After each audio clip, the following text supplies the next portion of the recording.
Hi, everybody. Welcome to Mormonish. I'm Rebecca. And I'm Landon. We have a wonderful guest with us today. We have Emily Grayson. How are you, Emily? Hi, I'm good. Happy to be here. Oh, we are so excited to have you on. Emily has been a friend of the podcast and our friend for quite a while. We met for the first time. Was that the first time in person in Florida that we had met, Yeah, or had we met in at a Thrive person. Yeah. before?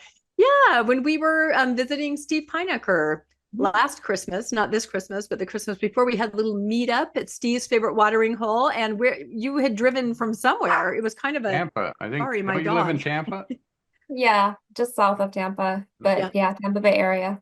Yeah, it was really fun. So we had a little meetup, and then we've connected a couple times at Thrive just this last month. We were Yes, able to got to connect. see you there. Yep, which was really fun. And I think that a lot of you guys will recognize Emily's name and probably her profile picture because she posts a lot and she posts really smart, interesting, insightful, funny content that we all appreciate out there in the post-Mormon and nuanced Mormon world. And so Yeah. basically what happened is I came across and probably a lot of you have seen this too, this kind of presentation that Emily had put together because everybody's talking about garments. Everybody's kind of again talking about women. The topic just seems to rise to the top and they keep saying things. And I just thought it was so good. I was like, let's bring this on Mormonish and let's maybe help a wider audience to see it. So she was so nice and she said yes, which we love. So she's going to kind of be driving everything tonight. And I think we'll just start out with you. Emily can just kind of introduce yourself a little bit. I mean, I kind of described how we really know and appreciate and love you and the times we've met you. So why don't you just tell us a little bit about you, and then we will dive into this really interesting, extremely well-researched presentation. We were really impressed. This is going to be good. Thank you. Yes, I'm an amateur researcher. I've been a member all my life, deconstructed fall 2021. I was raised extremely scrupulously. I believe that I did come out of scrupulosity myself. Um, and this is probably a really interesting topic for me because I took modesty extremely literal. I took what the prophets and apostles said to heart. If they said jump, I said how high. I wanted to do everything that they said because I believed that it was coming from God. I believed that they were God's spokespeople, and that kind of drove my entire 24 hours of the day really is I was checking in with myself, making sure I was right with God. Um, and so coming out, it's been hard, but I kind of cope by making sure that I try to show up with like intellectual integrity and epistemological, so how you say it, humility. I try to see fairness. I do value fairness and equality, so I do try and see both sides, and I try and get to like the root. Um, and then and so I am in a mixed faith marriage, and we try to present both of our sides to the children as fair and equal as we can. And my husband is actually amazing. I'm very, very lucky and fortunate to have him as my mixed faith marriage partner. But I realized I need to maybe present some of these things in a healthy way, and in a way that doesn't necessarily tear down the church, but also presents the information and the evidence. So what I do is I also run the PM Come Follow Me group on Facebook, and I put presentations like this together for people just to help uh, get it out there in a organized kind of way, very clear, and I just do my best. I think that's great. And I think you've hit it on the head. Kind of almost the secret of why we all podcast is to kind of do that, to organize your thoughts, to take a theme, an idea, to make it accessible to people. And on Mormonish, we definitely try the very same thing to kind of be fair. Draw your own conclusions. We're going to say this, we're going to say that. There may be some commentary, but here are some facts and some information. And it's very cathartic to do that. You kind of feel like, look, I did that. I said my piece. I worked through that, and maybe it can help other people. So I don't know if I'm Exactly. speaking for you, Landon, but that's one of the main reasons I think I podcast and love to put together presentations. I think we're similar in that. Yeah, absolutely. That's what it's all about, is getting the information out and letting people make their own choices and their Mhm. own decisions based on it. And this is an important one because, we're going to be talking about the garments and the changes in the garments. And I think that's affected everyone who has had to uh, endure the garment throughout their life and what it means. So look forward to it. Yeah, it's going to be good. So, yeah, if you want to pull up the slides, like I said, Emily's put together this amazing presentation that maybe a lot of you have already gone through because she posted it, I think, a couple different places. But I just thought, wow, all this information is here in one place. We kind of have it in our brains and we see it here and there, but she's put it together. And you said you spent hours in a coffee shop. I love that. I love just thinking of people sitting there, making a difference on their laptop, sipping a latte. It's how Yeah. it should be. I wanted to, and that's a lot of the purpose of this, is I wanted to give people a voice. And I think that there's been a lot of differing emotions over this. Mm-hmm, mm-hmm, And so I try and cover as best as I can, and just kind of give people that like validation and yep. and say, I see you, and here is this in case you want to use it as a tool, especially in conversations about this topic. Mm-hmm.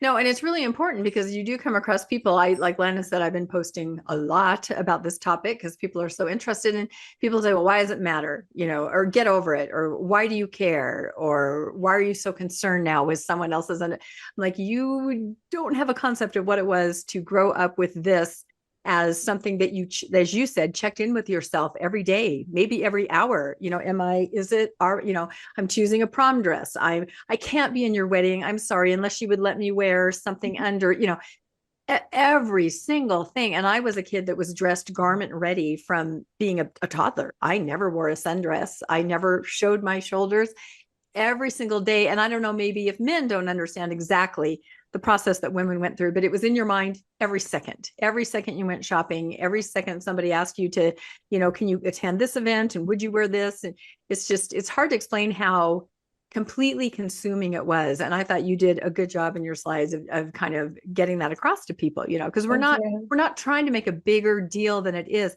It was the biggest deal. The modesty of the females was the biggest deal in the church, at least in my era growing up. And I've been sent home from volleyball games because my shorts were too short. I've been sent home from dances at EFY because my shirt wasn't quite right, and you never exactly know exactly what you did, maybe, but there's just something wrong with you and your body and how you're presenting it. And that stays with you Mhm. forever. I think we all still have some of that. So, anyway, we'll just let Emily go through these, and I think you're really going to love it. And please, Emily, ask us questions or ask us to comment, or you go through. We'll just kind of do this naturally and very conversationally, but this is an excellent presentation. Thank you. All right. So, I can Okay. on it. There we go. Okay. I don't have to spend necessarily time on every single one of these slides. Um, but I did want to start off by talking about what it says on the church website. Mhm. And people can go through and they can and read this themselves. But I thought it was really interesting, that about three-fourths of the way down, it says, in our day, the garment encourages modesty. And there it is right there. So if anybody says, the garments are not about modesty, they're about the symbols. Um, this says it that it encourages modesty. And yes, the significance might be deeper, and that this is part of the endowment process. So, and then we've also heard, it's an outward expression of an inward commitment. Mhm. And so keeping it close to the body, I think, is part of that sacredness. And Um, protection, you hear a lot too. And you hear people with all different kinds of points of view on that. Some people swear by, it's protection. No, it's modesty. No, it's an outward symbol. So it seems to mean something different to almost every person, or maybe they were taught something different and instructed in a different way. But there's a lot of back and forth on what exactly is it. yeah, and I did not include it there, but if you go down farther into that, it says in the church handbook, as you keep your covenants, including the sacred privilege to wear the garment as instructed in the initiatory ordinances, you will have a greater access to the Savior's mercy, protection, strength, and power. And so we're kind of left thinking, like, what exactly does this mean? Like, they don't want to come out and specifically say what that means, because when protection doesn't happen, then they're not held accountable for their promise. But it is left up to the church members for interpretation without clarity. And so I ask, like, why can't we interpret the spiritual significance in our relationship with the garments if they're able to interpret, if they don't give us that interpretation, and how we wear or use them as well? Good point. Yep, excellent point.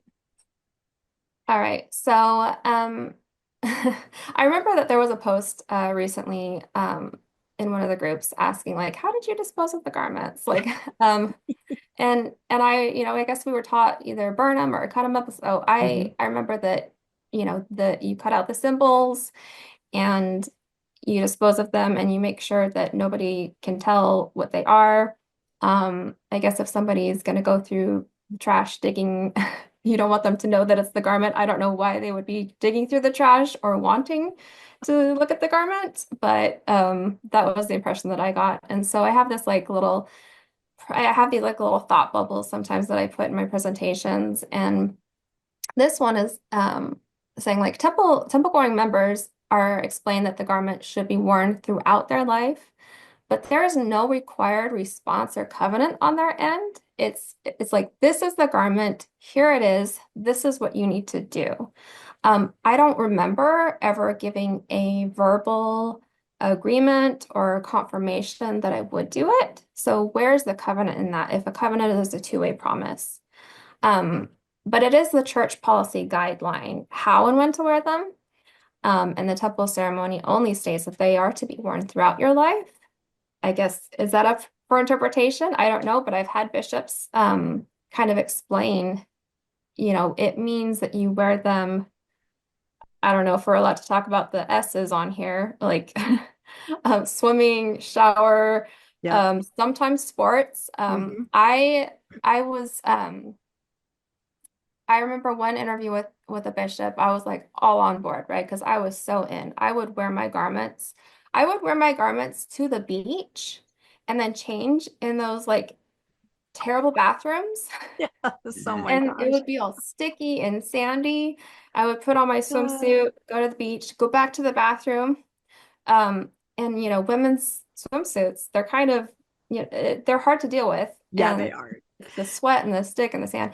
And then I would put the garments back on and I would drive home because I needed that protection during the drive, So I was very obedient. I was very extreme. I wore them all through my life. And I would wear them to the gym because I'm like, why not? And it was hot. But that we are not to defile them. And so then I ask, so why are they a big deal? And then I say, let's explore. All right, so this is a picture, if you are listening, of the evolution of the temple garment. So it goes from 1842 up into the present, and we've got kind of these long johns. We've got these kind of like the collar disappears. It's a little easier to maybe, these are obviously men's garments, easier to go to the bathroom. I've heard that there was like a flap in the back at some point. And then we've got the two-piece. Yeah, for the women with the one piece, because my parents wore these their whole lives. At the end, they stopped making them. So my parents had ordered, like 100 or something, not 100, but quite a few to keep them, well stocked. But the women, it was just a flap all the way through, it was completely open so that you didn't have to take them off to use the bathroom, but completely open, the entire time. Yeah. So really, I don't know if I might hesitate to bring this up. I would go sleep over at my best friend's house, and her dad would just walk around in his garments, and it didn't faze me at all. I'm like, this is what you do. Like, of course, these are men sometimes don't wear pajamas over their garments when they sleep. But looking back, I'm like, you were just walking around in his underwear. Like, that's a little creepy. Were you one of those, Landon? Did you walk around in your garments in the family when you were just hanging out, or literally? With the family, maybe, yeah, because I didn't wear pajamas, but I certainly Right. wouldn't if the neighbors were over. So You weren't running yeah, out on your porch. Hey, yeah. not going to Yeah. happen. But I usually that would be in the middle of the night because I always just take off my clothes and go right to bed. Right. I don't walk around for a long time without anything on. So, Right. And but he was like my second dad, so like I didn't really Yeah. think too yeah, much. But it's like, Yeah, looking but back, it is strange. Yeah, my parents always walked around in theirs, and I just like you, never thought that's just what you wear. And again, then the idea, okay, the most sacred, and yet you're just kind of schlepping around in them at yeah, home, and it's just funny. There's just this it just contradiction with them. kind of becomes part of your body in a way. Exactly, that's Um, what I mean. Yep. yeah, yeah. I think that that's kind of some of the spiritual appeal, I guess, perhaps. Maybe they are a sort of armor of God. I know this Mhm. week in Come Follow Me, we're talking about the armor of God. It's probably something uh similar, is my guess. But like, I guess the question is like, would we ever choose to wear these voluntarily? Would we look at them and say, yeah, that definitely brings me closer to God? We're told that they're a symbol and a protection against evil. But I've never heard anything consistent that has led me to conclude that that's true. You hear stories all the time. Mhm. The fire unfortunately burned everywhere except for my where my garments were, or I was in an accident or what, but then you don't hear the stories of where that doesn't happen. Yeah. Or unfortunately somebody maybe passed away from their accident. And so when does the garment protect and when doesn't it? If the Lord's going to take you out of this world anyway, or allow that to happen, whether you're wearing garments or not, then is there a purpose in this protection? And garments never brought me spirituality. What they did was keep me grounded in a religious practice, which was probably their purpose in the most recent decades, at least. Yeah, that makes sense. I like the way you said that. Don't you like that, Landon? Kind of grounded in a religious purpose. yeah, yeah. I mean, it definitely was. They weren't easy to wear. I traveled a lot, and I'd pack my suitcase, and half my suitcase was garments because they stacked up so tall, and I had to have tops and bottoms and everything. So now when I travel, it's just a very small piece of what I'm Hmm. carrying now. But it used to just fill So up my true. suitcase. So, Yeah. yeah, it was definitely, and I think we all heard that, oh, it provides a protection. And I think that was in our time growing up. I haven't heard Hmm. that as much lately because it's just one of those, uh, it's a story. Everyone knows that you're not protected because of your underwear. But yeah, it's definitely on this slide that you have here is interesting that Joseph Hiram and John Taylor all removed their garments before going to Carthage jail to hide evidence of the polygamy. He took his Jupiter talisman, but he didn't take his garments. So if they really were such a protector, why You would you probably take took them some off? alcohol too. Yeah, That's when you're right. What did going he to really that. believe in? That's right. Yeah. Liquid courage and the occult, and left the garments at home. So, but I think those stories, the mythology of the garment, I think that's just passed down and told to us, to make us feel, to make us do it basically, because I remember those stories in primary and young women's, someday you'll get to wear these, and here are the things, the amazing things that have happened and the amazing reasons. And then I remember sharing stories like that with my own primary classes and things like that. And so I think it just kind of perpetuates, keeps it going. This is the mythology of the garment, and this is why we do it. And this is the epistemology of, the magical thinking. Like, do Mhm. Mormons believe in magic? How Yeah. can you tell the difference between if then promised outcomes and magic? Like, if I light this candle, then it's going to bring me this, or if I put my herbs together in this specific way, I'm expecting this outcome. And so, like, what is it? Like, one is real and one isn't. one is from God and one isn't. But to a third party, how would you help them understand which is real when they look the same? That is such a good point. And even if you read the handbook, when it talks about practices like that, it's like they list everything that we already do as Mormons, but they say it's okay because it's under the auspice of the priesthood power. But if you try to do it, try to wear something or try to use some oils or try to say a prayer outside of it, then it's magic. It's not appropriate. But Right. you're right. To an outsider, they're like, and the difference is, it's very hard to pinpoint. It depends. It boils down to your faith. Yep. Yeah. All right. So this I found this source, and it didn't look like there's a lot of reliable sources to back this claim, but I thought it was interesting that maybe originally in the endowment ceremony, that's when they would put the symbols into the garment. And I don't know if there was an accidental drawing of blood when this happened, and that's why they ended up sewing them into the fabric, and then mass producing them. Yeah. But I thought that was very interesting, and that it might have been an actual setting apart of those who were practicing polygamy. Yeah. And I think we've all heard that you would show up with a, unspotted outfit and they would literally cut it into the fabric while you're wearing it, which, can you imagine that ceremony? That's pretty incredible, but then a lot of room for error. And I think that might've been why it changed, but fascinating what they used to do. And you think about your grandparents. Did they do that? Your great grandparents, if you knew them, did they do that? Did they wear that? No one talked about it, but I do think about that sometimes and think, what did they do? What a different life, what a different worship experience they had than what we did. My direct line comes from the Johnsons. So John Johnson, Lucas Johnson, and they were very involved in the very beginning. And so sometimes I do look back and wonder. Mm-hmm. So this is just this slide is pretty damning when it comes to the ties to Masonry. And I think by now we kind of all know this, even members of the church, faithful, active ones. But it says it right here. This is from, I guess, the Masonic ceremony. Compass pressing on your naked left breast, the angle of the square pressing your naked right breast, which is a little concerning, I guess, maybe because they had to strip down for the Masonic ceremony. I don't know.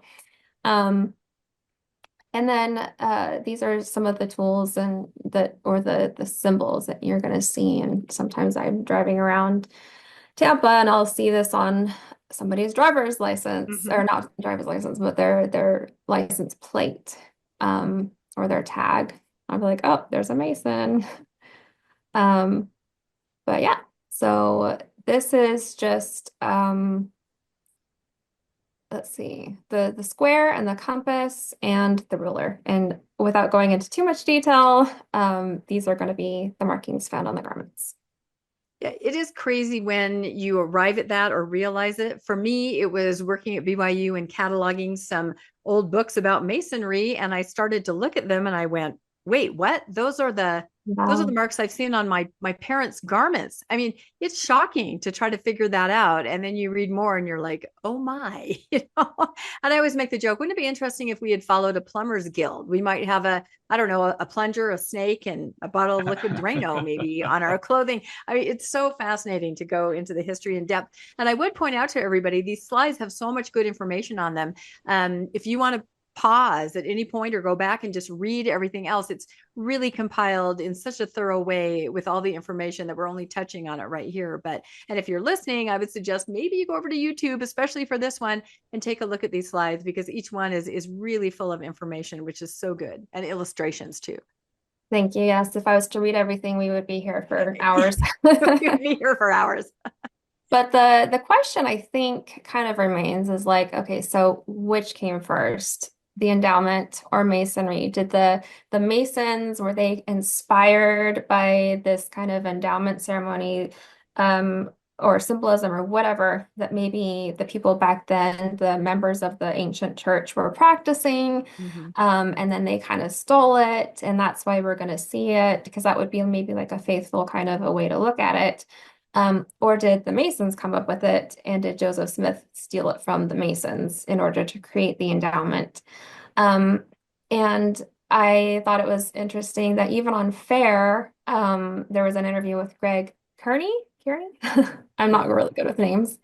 But the question was, wouldn't it be more correct to say that Masonry came out of the endowment? And he says, if it would be if you believed, oops, sorry about that, that Freemasonry has continued. I do have to move you guys a little bit Yeah, because I sorry. can't. Sometimes the way we're Here we go. positioned from her point of Okay. view, we block it. It would be if you believe that Freemasonry has a continuous historical line from King Solomon's Temple to the current. Unfortunately, there is no historical evidence to support a continuous functioning line from Solomon's Temple to the present. We know what went on in Solomon's Temple. It's the ritualistic slaughter of animals. And It's that's interesting because Fair is saying that he didn't really answer the question. He said, well, if you believe this, yeah, but he does acknowledge that uh, that there's no. What he doesn't say is Freemasonry was came up in the Middle Ages. Mm-hmm. It is not ancient. Does not go back to Solomon's Temple. Uh, Even though that's what you hear growing up as a Yeah. Mormon, it's clear that Joseph Smith ripped it off from Masonry. Masonry could not have possibly, because it didn't come until after the apostasy, the great apostasy had already occurred thousands of years before Masonry was ever developed. Therefore, there's no way that, he clearly copied it and not the other way around. But we that's heard the that, you're right, conclusion that I've Landon, come to. growing up the entire time. I mean, I've talked about my parents before. They were scientists, they were scholars, they were, seeped in history, studied history all the time. And they flat out 100% told me and believed at King Solomon's Temple, these were the ceremonies, these were the markings, these were the garments. They believed that. And I think most of us did. And it kind of gave you the shivers. Ooh, my goodness, only later did you realize, oh, Masonry, 1300s, and then how does that fit in? But, it was very magical and mystical growing up that it went right back to King Solomon's Temple. And then it had been did you learn this, Landon, kind of adulterated by the Masons, taken then by the Masons, right? Which is why the question, did they take it? And then Joseph Smith was able to take that, recognized it as part of the Masonic ceremony, said, wait, that's something I need to restore. And then he restored it to what it had been, those mystical years ago. So I think that's what we all grew up with. So I, interesting I, and I fair. was I was always told the Masons are who built the Solomon's Temple, and therefore they saw what was happening. I'm going, Oh, how'd they see what was happening while they were building it? Were they in there doing it while they were building it? And that's Critical just thinking. ridiculous because anyone who knows anything about Solomon's Temple, it's so small that you wouldn't be able to even fit people, and women weren't allowed in the temple. no. There was an outer court that the women had to stay in. So there's no way that there was an endowment where women and men are making covenants with God regarding these things. It's exactly what he says here. It was slaughter of animals. That's what they did in the temple. They did not do temple ordinances. There was no endowment. This is not a restoration of anything. It's a ripoff of Masonry, which Joseph Smith was uh, what, master mason or whatever you call He him. had received it, what, like a month or so Yeah. before, weeks? I don't, Yeah, Yeah, which is yeah, unheard of. There's so much memorization as you go through the levels of yeah. masonry. It takes decades sometimes, and you memorize these incredible scripts and these role-playing things. That's similar to the temple, but the amount, I know he was a master memorizer too. I believe that he was, and a master orator. But for him to do what he did, just incredible to become a master mason in that amount of time, which is why I think the Masons were kind of mad at him. Like, Mm, how did you even do this? yeah, he But skipped he a was, lot. yeah, he was able to. He created the Nauvoo Mason, and it produced. It's kind of like the Boy Scouts. The Mormons produce more Eagle Scouts than Yeah. all the others combined because they basically made it they dumbed it down and made it easy and put classes, and that's what he did. He all of a sudden he's pumping out all these Masons out of the Right. lodge in Nauvoo way more than anyone else is because he's cutting corners to do it. Yeah. It's a good way to So put it. do we like for sure know that like in order to become a Master Mason, you have to have it memorized?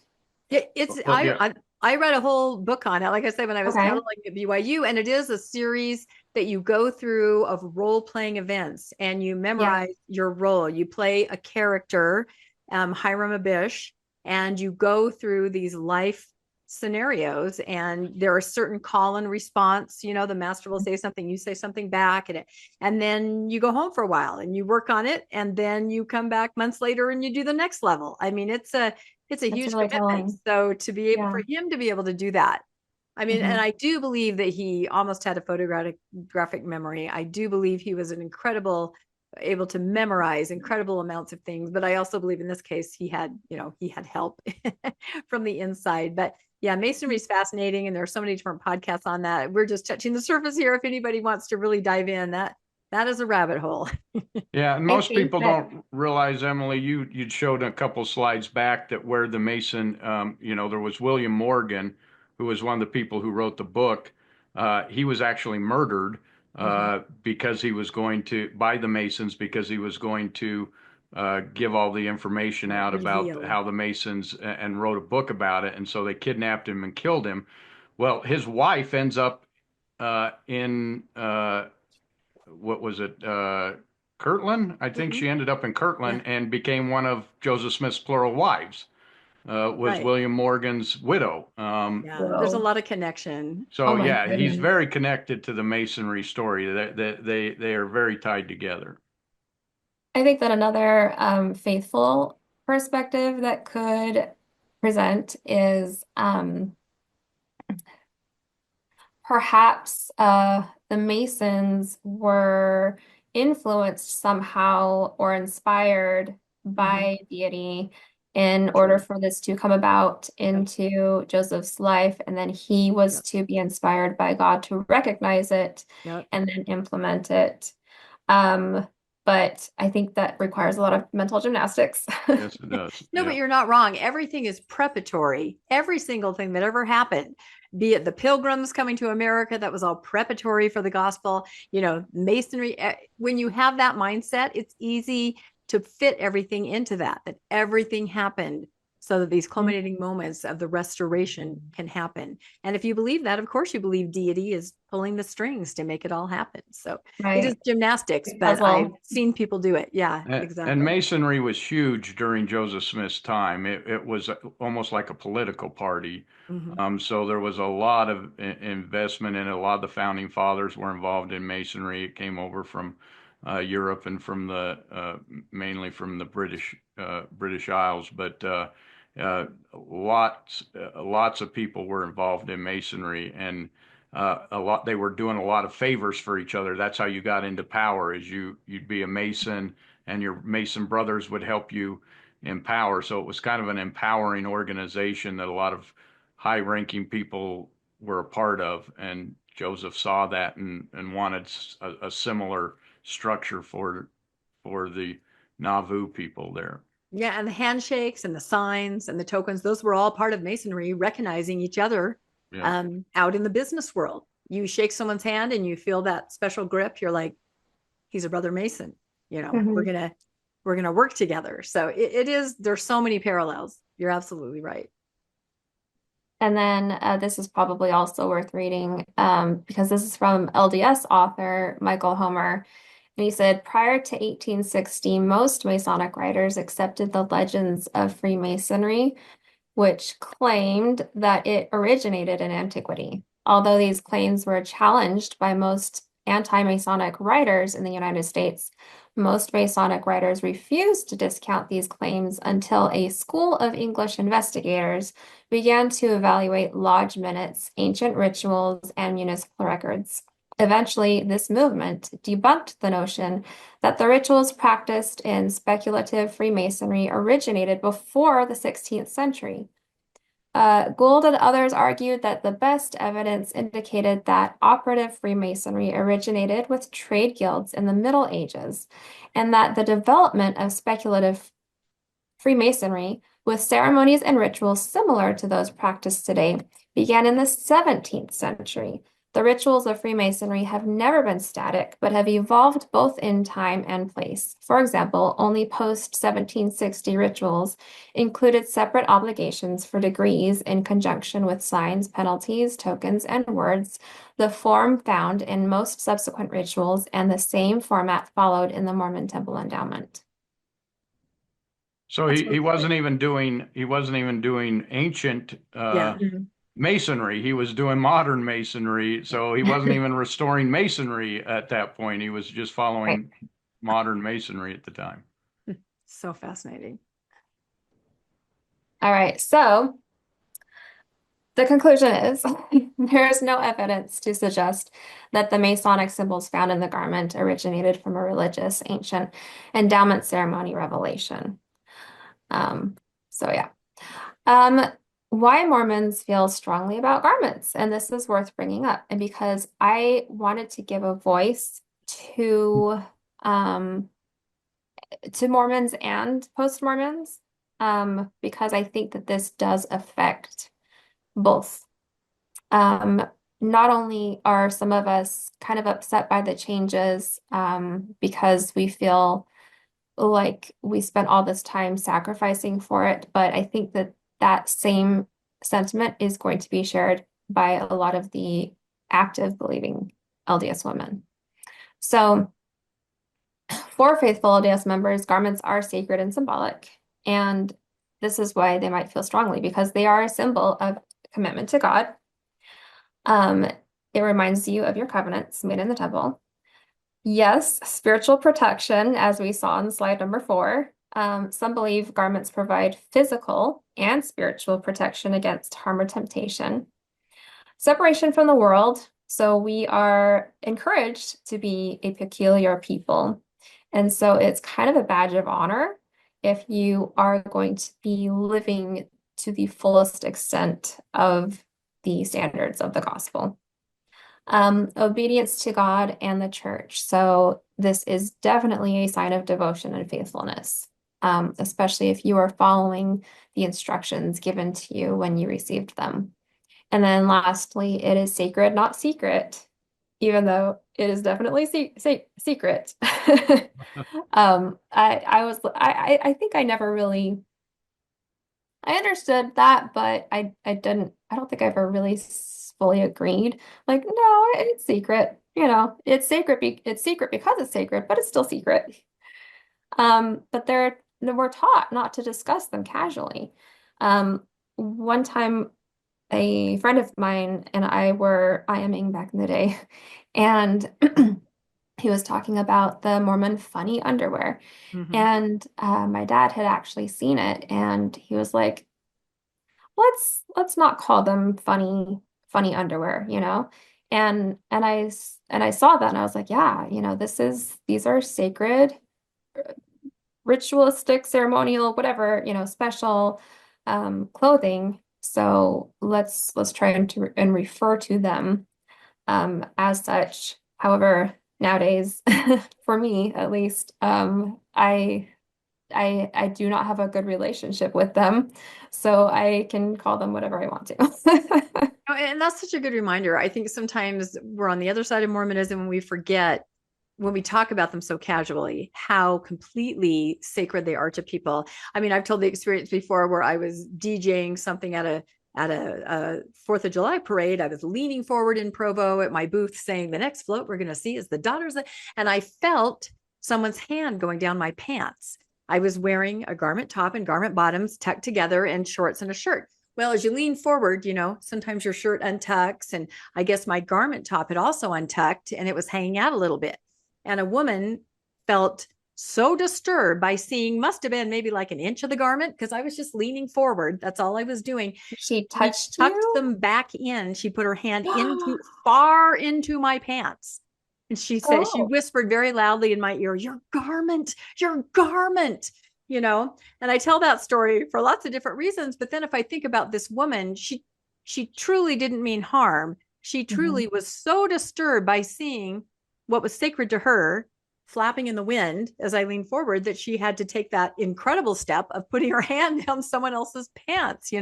So it's a good reminder that they are sacred to people. And it's funny because I'll see these LDS influencers now doing so many different little reels and TikToks and things about the new garments.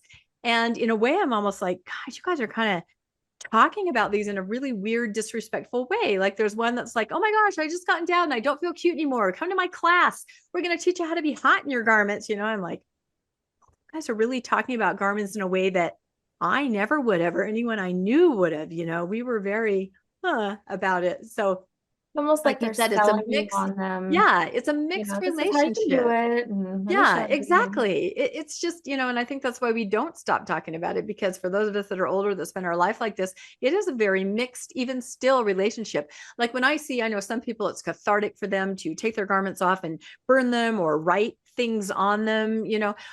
To me, that's too far. When I see that, I actually kind of get, oh gosh, which is funny because I should be really hardened, right, to everything. But to me, that's one of my little boundaries there. I would never do that. I would certainly not wear the garment. I would toss it aside. I have no problem putting it in a garbage bag and throwing it away, but I would not have that kind of ceremony around it, which is funny that I do have that boundary. So it's a complex relationship. And I think you're pointing that out very well.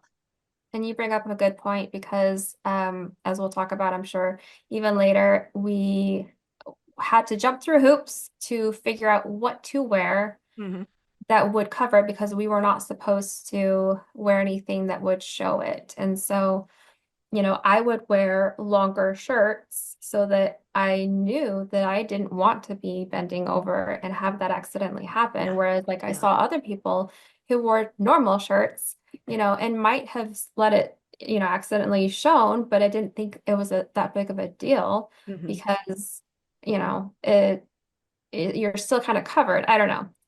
But I talk about how my relationship with modesty in my early years was, I'm just going to say I was very obedient. I was very cognizant and aware, and I would, I would not wear anything that didn't cover the garment, even though I didn't have a garment, because I was preparing for the temple. So it affects, even teenagers.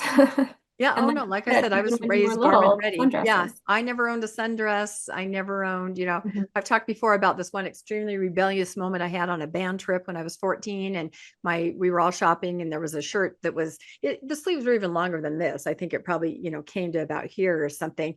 And I bought it and I took it back to my room and I put it on, and I just had this feeling, that I was just doing something that was so decadent, wearing a sleeveless shirt. It was a white lace one. I'll never forget. I took it home, hidden in my suitcase, and I would try it on sometimes just to feel, that feeling, because I knew I would never wear a shirt like that. I was going to wear garments, and I dressed like I was wearing garments as a teenager. So it's really different for boys though, isn't it, Landon? I mean, even men, like you can wear a t-shirt and your garment kind of hangs out. That's not a big deal, right? Were you worried about covering that little white line up, or? That is so true. It's the it's the undershirt. Yeah.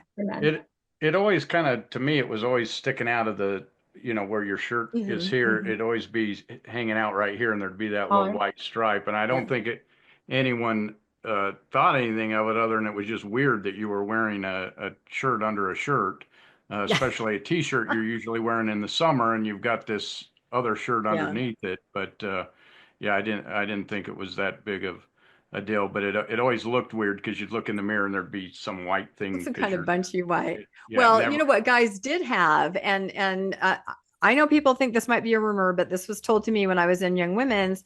They said, make sure when you're dating somebody in college who's a returned missionary that they have garments, wearing them. And the way that you do that is you touch their arm and you feel for, the hem of the garment. This leader said you might put your hand on their chest for a moment and you can feel, the swoop. They said you can put your hand on their thigh. I know, strange advice. Landon looks up and you can feel, that line there. And I then was she told said not to this. do that. And then she said this, and I am not making this up. Beware of men that will use masking tape in those places under their clothes so that when you go to feel for it, you'll be tricked. It's not a garment, it's Why? masking That tape. sounds so uncomfortable. It sounds ridiculous. And so all my friends and I were like, really? And then we're like, what would that look like if you did go home and everybody took their clothes off? Like masking tape? Like it opened a whole world of possibilities. But there's an obsession with garments, men, women, all of it, because it means something. It means you're a certain kind of a person and you have to check constantly and keep each other in check, I think. That's garment checking to a whole other level. I know. But the uncomfortable feeling that you have when you are not used to wearing, sleeveless. I was Florinda, one of the stepsisters as a freshman in our school musical for Into the Woods. And we were supposed to come out in our bloomers in one of the scenes. And the costume just made me feel so naked because it didn't have a sleeve. Mm-hmm. I mean, it covered, it went down to, I think, my knees. But I just felt so exposed. And what happened was I went home and I asked my mom to maybe we ended up taking a shirt that did have sleeves, and we got special permission for me to wear it instead. Yep, the special permission. That's what we're talking about, how it just takes over every aspect of your life, especially in the theater. Special permission to cover this and that and do that. You had to do it. You had to do it. You were that girl. You were that one. And all of us were. All of us had to say, I can't wear that costume. I'm going to have to wear a sleeve with it, or I'm going to have to do this. So, yep, that's everybody's. Yeah. What are those called? It's a really bad name for them, the wife beater shirts. What are they called? Do you Like know, a wife Landon? beater? Yeah, that's like a t-shirt with the It's like, really so it's like, thin. you got the thin, but they're long and they're what they're guys long. wear. I would buy those and I would wear those and I would tuck them into my pants so that if I did bend over or if I lifted my arms up Right, nothing would show. or anything, like I didn't want to run the risk of showing my midriff because I had to be very obedient and I had to protect the thoughts of the teenage boys around me. Because we are walking pornography, as we know. All right, let's see if that comes up. Not yet. Okay. So, why would active believing Mormons, be concerned with these changes? And I guess some of the points that are brought up is if the garments are divinely mandated, why change them? Mm-hmm. They might be concerned or worried that the modern adjustments mean that the original design wasn't inspired. Why was the original design changed? And I think that I don't know if that holds up so much because I get it and I agree with it that is a concern or a conclusion, a very valid conclusion that you can come to. But they, as we saw before, have changed, since the beginning. They used to be long. They used to come down to your ankles and your wrists. They used to have a collar, and this isn't something new. This has been ongoing. And so what does that say about even the original design? The concern is that there's a worldly influence that is really driving these societal trends that are driving the changes for the garment and the length of it, and that there's a potential erosion of doctrinal stability. So if something as fundamental as sacred clothing can be altered, what else might change? And we know that doctrine changes. We have seen it again and again. So this Such a good point. I love that because it's an outward manifestation of that sort of whiplash that a lot of Mormons and a lot of us are feeling, where things seem to be changing very quickly. And this is a huge one because you can look at people like this slide here and go, something has really changed. Something's really different. And I even saw an article the other day in a Faithful magazine that said how to get ready for all the shifting teachings that we're going to hear at conference. Like, it's so unsettling, how to prepare for what you may hear that's just, whiplash. Wait, what this, and so I think everybody's feeling it. Things are changing so fast. And the garment and the outward manifestation, you can see it right there, is something that reminds us everything is changing. We're not on that solid ground that we were. Things were pretty much the same for, I would say, my lifetime, 50-ish years.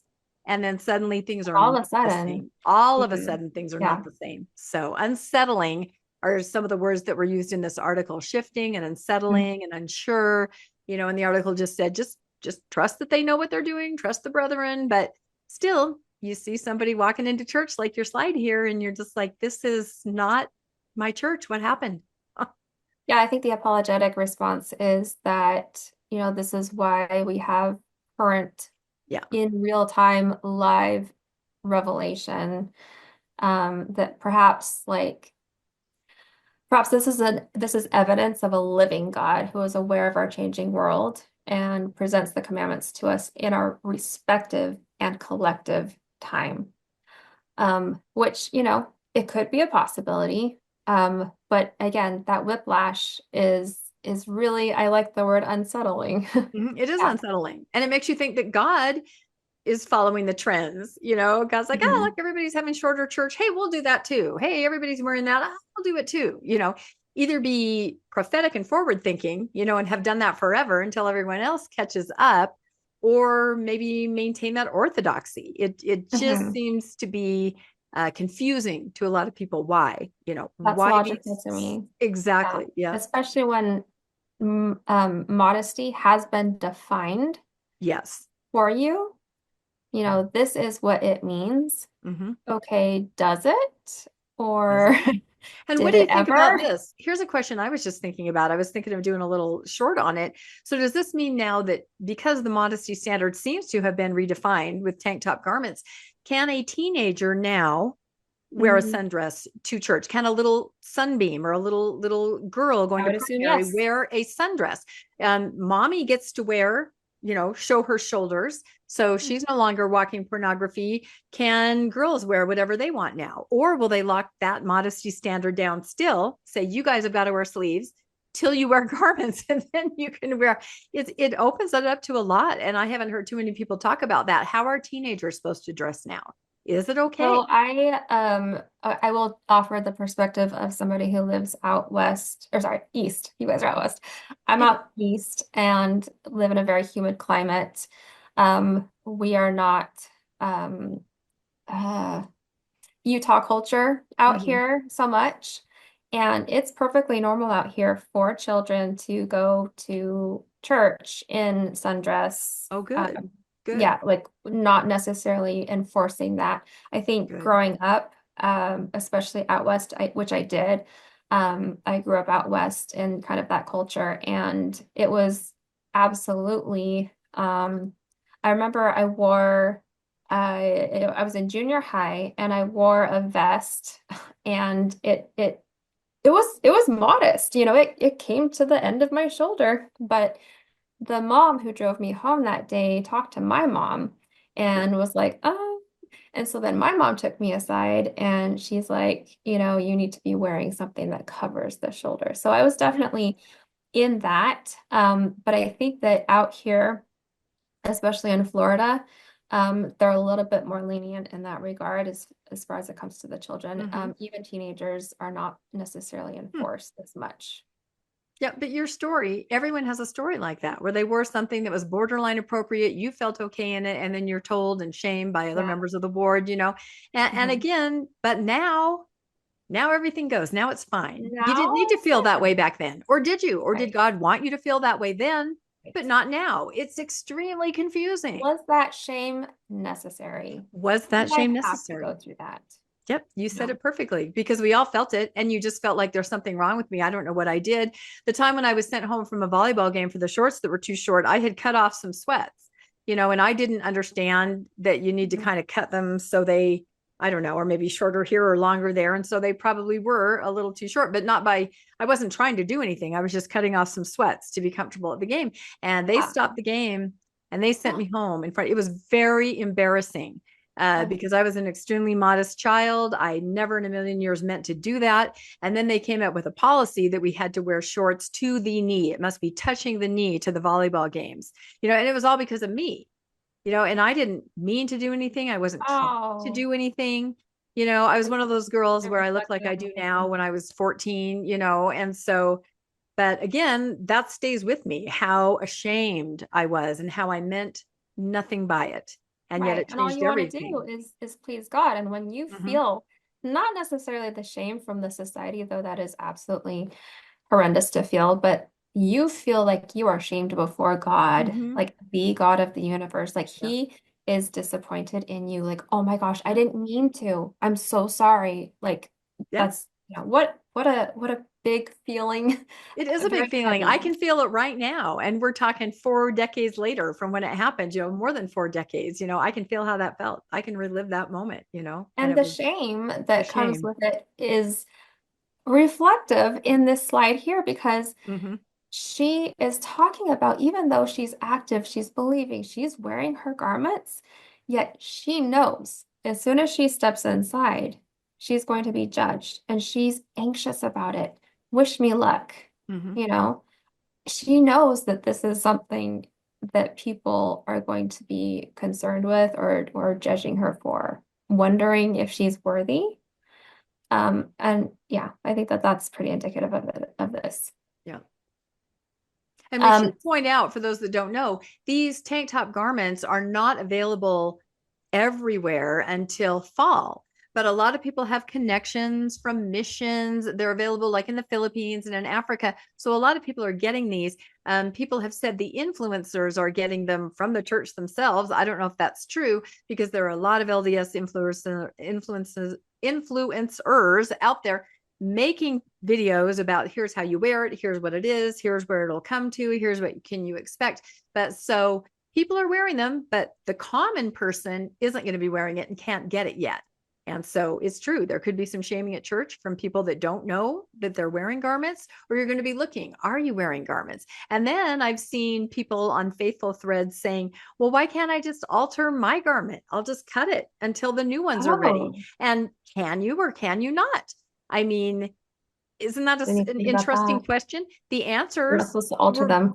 you're not supposed to alter them, but what if you're Yeah. altering them to what a prescribed accepted style is? And so people are kind of back and forth on that. They're like, I don't want to wait till fifth quarter five. It's hot summer. I'm just gonna make my garment look like Ah, the after woman sitting summer. next to me, Yeah. looks like. Just because she has a connection through her husband to someone in the Philippines and was able to get it, why can't I also wear that? It's a And I think really I read interesting somewhere that question. that she might have gotten them from somewhere in Korea. Yeah, and that too. People are getting them from all over. So I don't know. What do you think, Landon? Should someone be able to alter their existing garment to look like a perfectly acceptable style on the church website that they just haven't been able to buy yet? I just don't understand why they can't buy them. I mean, if they're approved, they should be approved everywhere. And like you say, if someone's going on a mission to the Philippines, they should be able to buy them here.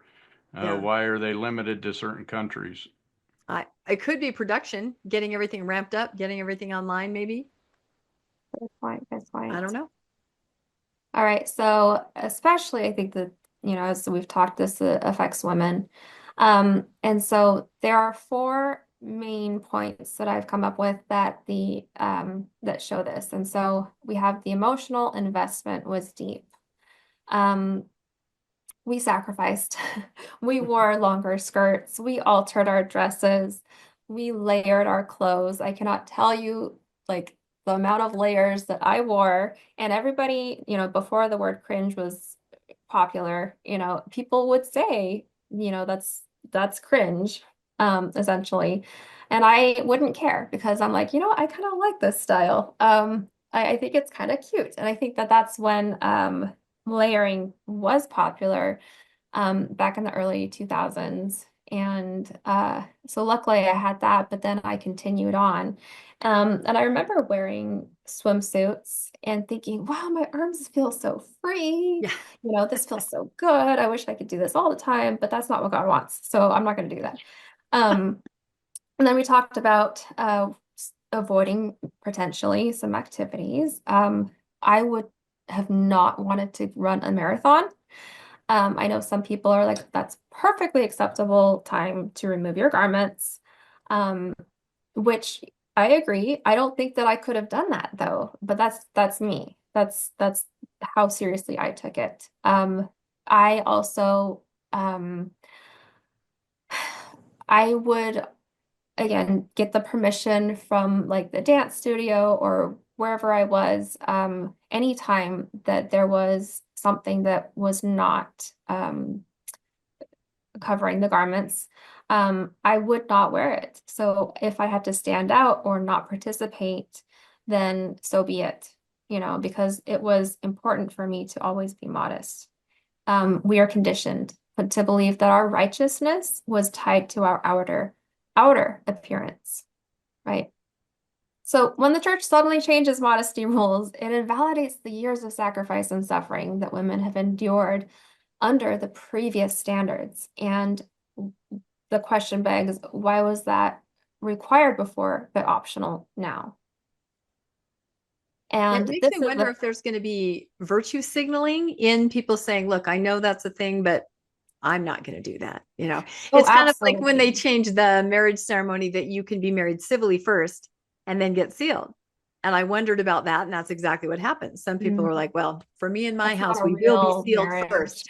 Even though we have this option to have our family come, we choose that. So I wonder about the garments, I wonder if they'll No, yeah. still And I kind of think cling that to that idea. It's hard to put that past you because the outward appearance it was everything. yeah, and that's probably part of it. I think that they're just like any of the policy changes, there are going to be people like, oh, well, maybe tattoos are okay, but I'm still not going to defile Yeah. my body. Um, and I think that there is room and space to consider that not only might people refuse to go shorter um, because of virtue signaling, but because they, number one, are either conditioned Mm-hmm.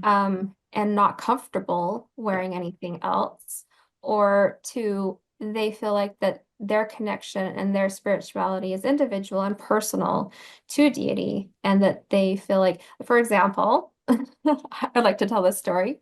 Um, I was not allowed to even get one piercing in my ears growing up, because I think I was under the impression that God was um like lowering the standards um in order to help, I don't know, the masses Mm-hmm. be okay with staying in the gospel or living the standards, but that the higher law, like that was the lesser law, but the higher law Yeah. would be that not even one ear piercing. It kind of was presented like if you must pierce your ears, only have one pair. And so I was like, oh, I'm going to live the higher law. I mean, I want to show that devotion to God. That is my spirituality. This is my connection to Him. And I think this is what He would prefer. So that's what I'm going to do. And so I think that the length of the sleeves might end up being something similar to that. Yeah, no, I think you're right. And I will reveal this for the first time on Mormonish. I do not have pierced ears to this day Oh, for I that think I reason. noticed that. I was My looking, but I parents didn't say anything when I did saw it. exactly what you said. And my parents also said that the Lamanites pierced themselves. That's the first thing they Oh, started to do. And so, do I want to be a Lamanite? No. So I didn't I have figured pierced that. ears. And then I was in college and I didn't have pierced ears. And then I'm like, well, gosh, I've gone this long. I don't. I'm probably the only girl anybody can name or knows. But to this day, I don't have pierced ears because the Lamanites did it. Oh my gosh. When I got my first pair, it was in my mid 30s, and the piercer was like, "Oh yeah, I'll have like 82-year-olds come in and get their first piercing." I'm like, "Okay, cool." Landon, I'm thinking of an idea, right? Maybe this would blow our ratings through the roof if I went and Mormonish. got my ears pierced live on Mormonish, right? You can help me bite on a stick, right, Landon? You can be there as the co-host, That's right. and we'll see if I do it.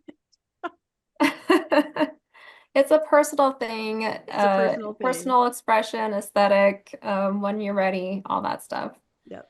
Um, So I remember in the ex-Mormon world, especially, we talk about how, we have our porn shoulders and um and that's not really an express, like that's not exactly what he said. Um, the whole walking pornography thing, I've heard that term used a lot, which is very similar. What he actually said, this is Dallin Oaks, and I remember I was there. I was a witness to this talk. I think it was maybe a fireside. But he goes, do not use your purchasing power to support moral degradation. And young women, please understand that if you dress immodestly, oh my gosh, if you dress immodestly, you are magnifying this problem by becoming pornography to some of the men who see you. And I remember he said it just like that, becoming And pornography. 2005, we need to point this out. 2005, this was said. I mean, I Mhm. understand it being said to people when I was in Young Women's in the late 70s and the 80s, but now it's being said to our kids, right? And to us again. It's just incredible. Just Yeah, incredible. I was a teenager. I was in high school. Yeah. So this teaches us that we must be mindful of men's thoughts and control their temptations. Your purity and worth are directly tied to how well you cover your body, right? That's kind of the conclusion that you come to. Mhm. And this message, it leads to shame and guilt and body image issues. And, I had it. I had stress and anxiety and depression and an eating disorder. And around the same time that I was deconstructing, I worked with doctors to get my health under control, and I lost over 100 pounds during my deconstruction process because I think that I shed not only my weight, but some of like the anxieties and the body image issues that went along with it. When you start wearing clothing that you like and that you feel comfortable in, and you don't worry about what anybody else is going to think about you, my gosh, the weight is just lifted off of those porn shoulders. The body image issues, I mean, I'm not going to say that deconstruction is going to be the cure-all because I know that a lot of people struggle even more sometimes with these things. But I have been able to come to just like love my body and love expressing it how I like. I don't like low-cut tops. That's just not me, and that's fine. But I really, really love this style right here where I can show my shoulder. And I like this thicker kind of look. I'm not opposed to spaghetti. I will wear those and I feel very comfortable in them. But I know that even as you are starting to go down this journey, and come into your body and stop the dissociation, and figure out what you like, it can be kind of scary at first. I remember shopping with a friend and I'm like, oh, but are you sure? Does this look normal? Because it feels like I'm showing too much. And she's like, no, you're fine. This is normal. This is what people wear. And it wasn't until I practiced it that I realized, like, oh my gosh, this is comfortable and I like this and it's fine. Yeah, I think that just, being in part of a ward community, and I will say everybody's well-meaning, but you are constantly checked and looked at, as a teenager to make sure that you're on the right path, especially in the way that you dress. And it's not Mm. only showing skin. I remember I had a friend who bought a leather jacket. She was so on the cutting edge in the early 80s, and they had a whole fireside about her. I mean, not specifically saying it was her, but just seeing, the way you Course. dress, if you choose articles of clothing that portray a certain thing. So there were so many pitfalls and so many things that could happen to you just dress wise. Somebody could notice something on Sunday, you just didn't do quite the right thing. You wore a leather jacket. I had an experience. I don't know if any of you are old enough to remember what a gunny sack dress was. It was a very form-fitting dress with a long zipper or buttons that went all the way up from the bottom to the top. Beautiful, old-fashioned looking dresses. They were very popular in the early 80s. So I had a new gunny sack dress. It had a collar up to here and it went all the way down to my toes. It was this beautiful dress. I was singing in the Easter choir as my Easter dress, and it had a full-length zipper from the top of my neck down to the bottom, and the zipper split open. The zipper split open and the dress started to fall off me in the choir. right? Yeah. And like I said, I'm 14. I look pretty much like I look now. And I could hear the people behind me, the men's section, kind of singing, going, oh, because it had split open, you could see whatever. And I remember my mom told me she knew something was wrong because I was singing, but then I was leaning over kind of. I was singing like this and kind of sinking back into my seat, because my freaking dress fell off. I was able to hold it together in the front, but everybody saw it in the back. It was so humiliating. I couldn't get off the stand. I tried to signal to my mom, to tell my dad, bring a dress, bring your suit coat up. I need to wrap up, but I could never really go back to choir after that. How do you recover from something like that, And again, it's just this incredible modesty, shame. What happens to you when your dress falls off in the choir? You don't recover from that, right? So I don't know. That's an extreme example and probably a funny example, but every Sunday something could happen. Something's too short, something's not quite right, and you're told about it. By lots of even those prom dresses that we had to buy that were like super expensive because they had coverings, exactly. A bit more fabric. I remember one of my friends bought one, is gorgeous, beautiful, and she's like drop dead gorgeous. But I think that her one of the seams like was starting to come loose during prom, and we had to go in the bathroom and figure out a way to like stitch it up. Like accidents happen, and gotta cover up. Gotta cover up, gotta make sure it's gotta all be perfect. Or you could be, pornography to some of the men that see you, even though that's not your intention. Yeah. So when the church relaxes modesty rules without acknowledging the harm that it caused, like I think it would be a different story. I think people might be more willing to be like, okay, because that's what we need, right? We need validation. We need empathy. And when the church isn't giving that to us, it just kind of feels dismissive and even gaslighting. And then when they're not going to give us any sort of acknowledgement, why would other people, active faithful members who maybe, are holding on to that idea that we need to be modest to the extreme, why are they going to do any of the same? Why are they going to approach us with that empathy? I don't know. And I put here, I was a little bit cheeky. Sometimes, grief and trauma and all that stuff, you go in cycles. Sometimes you're a little bit spicy, sometimes you're a little bit salty. Absolutely. And I try to find a balance, but sometimes, it comes through. And so I have here a picture of a girl training a dog, maybe in obedience school, because women and girls were repeatedly told modesty is a non-negotiable commandment that God, the God of the universe, requires us to sacrifice comfort for righteousness. It's righteousness over comfort every time. And you're going to be blessed. You're going to have blessings for covering your body in the appropriate places. And so suddenly, what was considered a sin, the shoulders, is now a non-issue. The deep frustration comes from realizing that the suffering might have been unnecessary.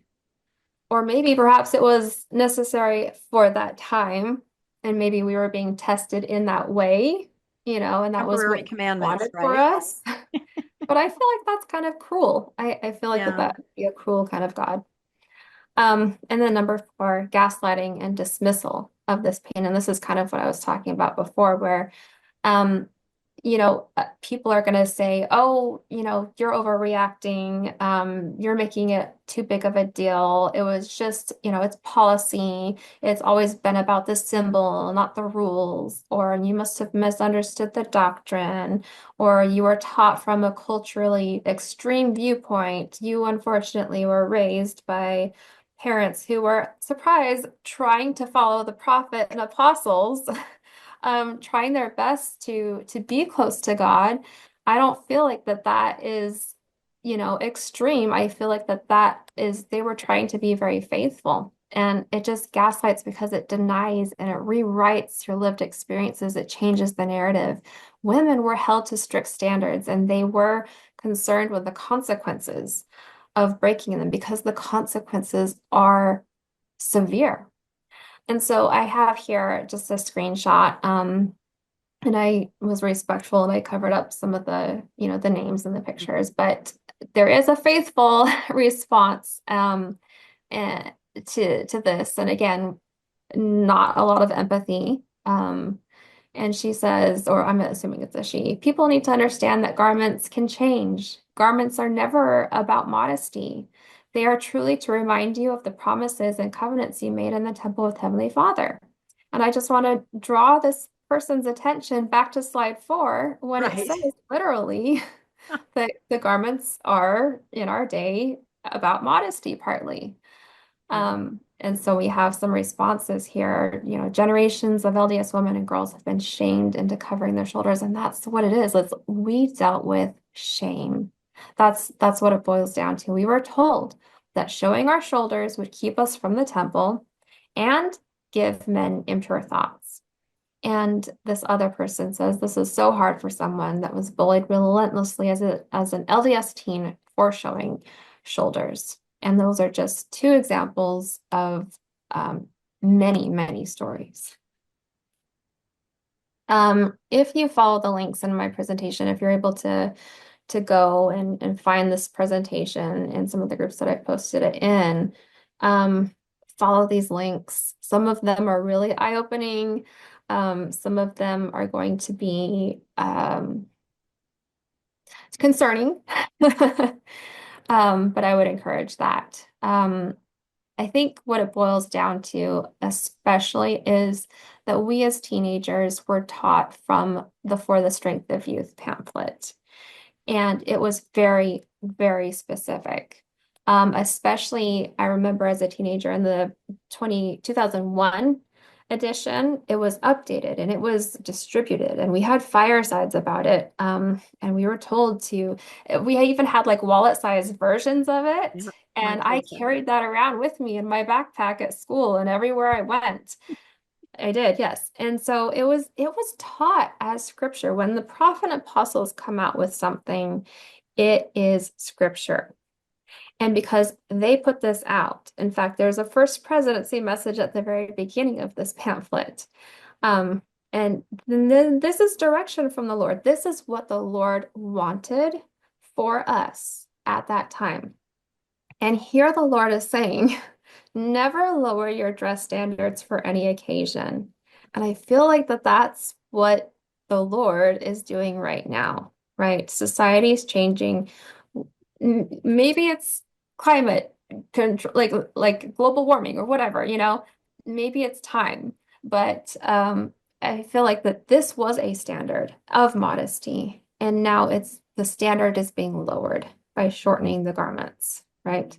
And it says right here, doing so, which is lowering your dress standards, sends the message that you are using your body to get attention and approval, and that modesty is important only when it's convenient. Isn't that what's happening in this day and age? The convenience.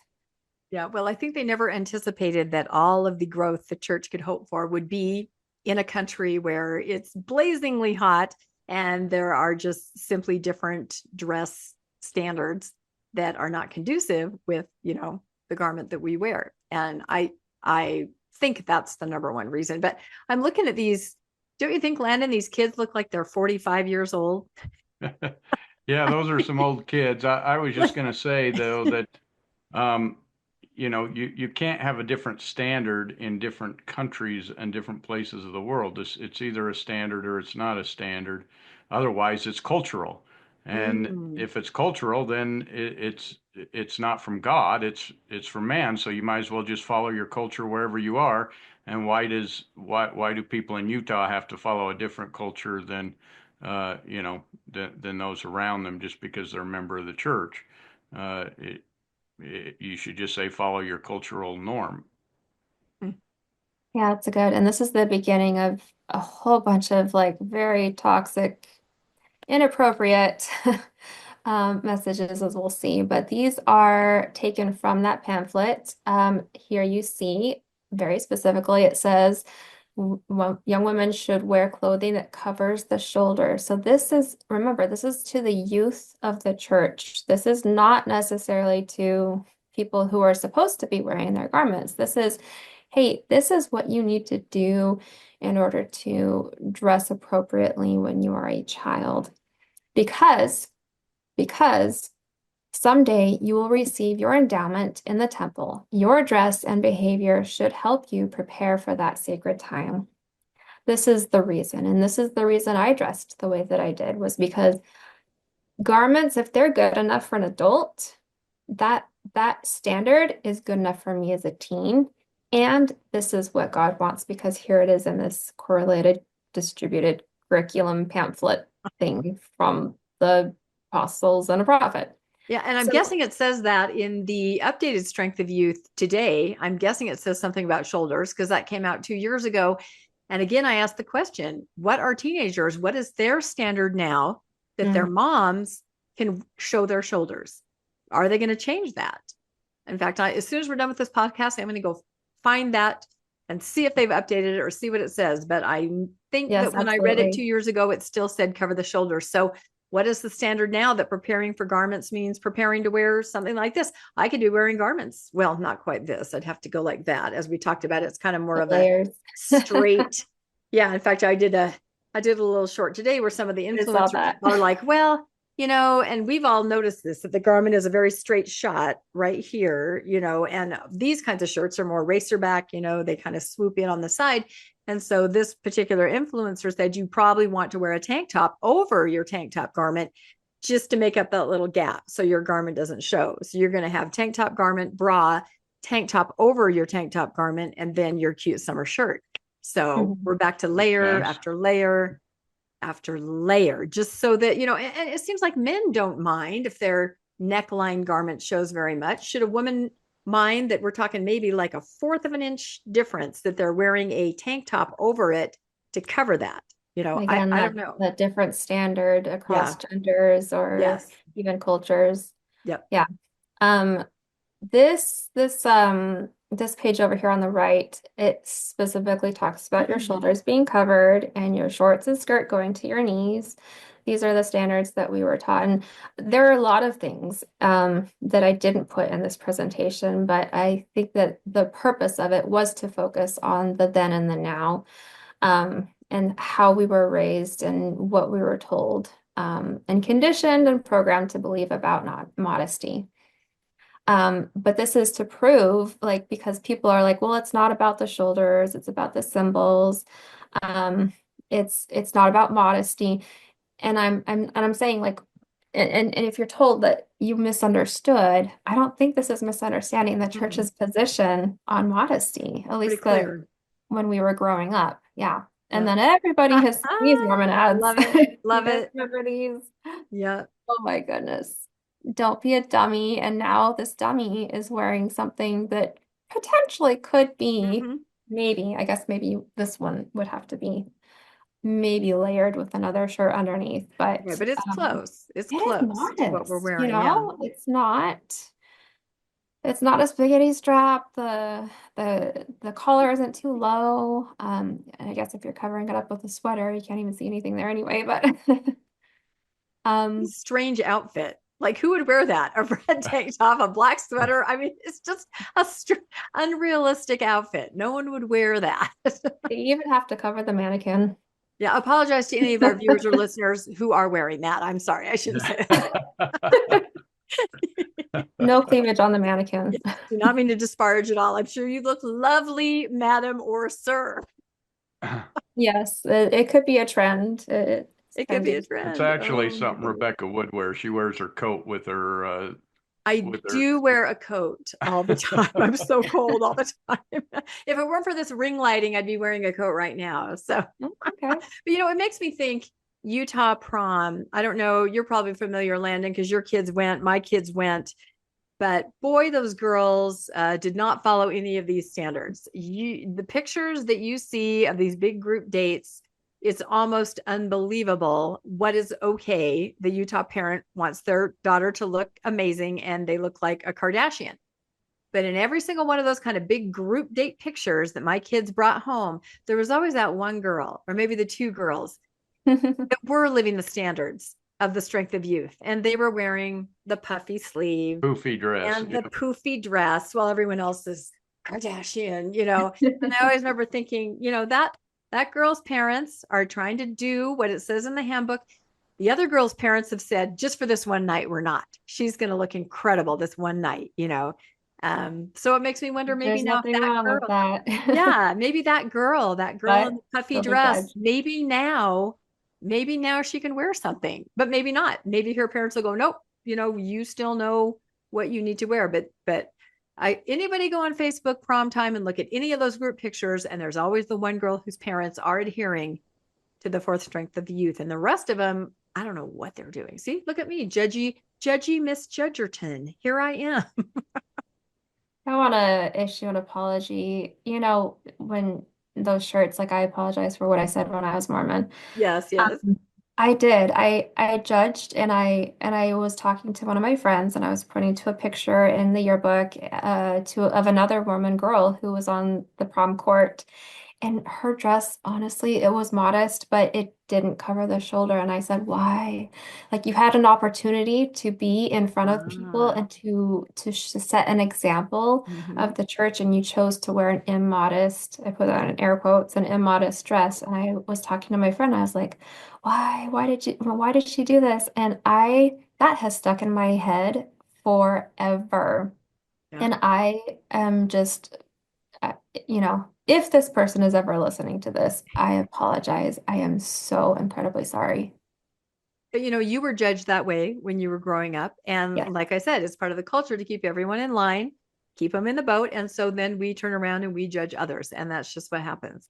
And you just have to break that cycle and let people be the beautiful people that they are inside and out. But it's hard to do. It's a I think if lifetime. you have a standard, I've got a water bottle. Okay. If you're held to a standard, I don't think that you can pick up one end of the stick without moving this other end. Right. That analogy. Oh, that's a good point. You can't pick up one end of the stick without moving the other end of the stick. And at the other end of the stick that comes with judgment. If you're held to a certain standard and you're judging yourself, or you are told that you are judged by God to a certain standard, you can't help but judge other people when they don't live that standard. Yeah. That's my opinion anyway. Yeah. All I right, remember that one. Oh my goodness.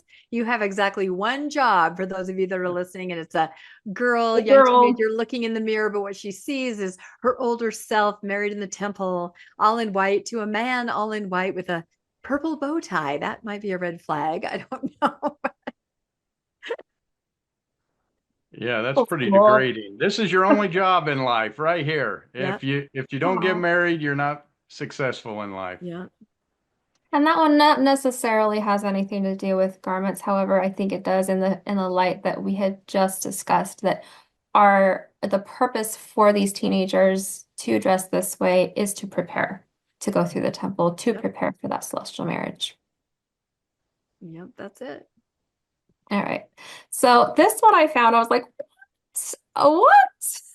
Okay, so James E. Faust, Ensign, May 2000.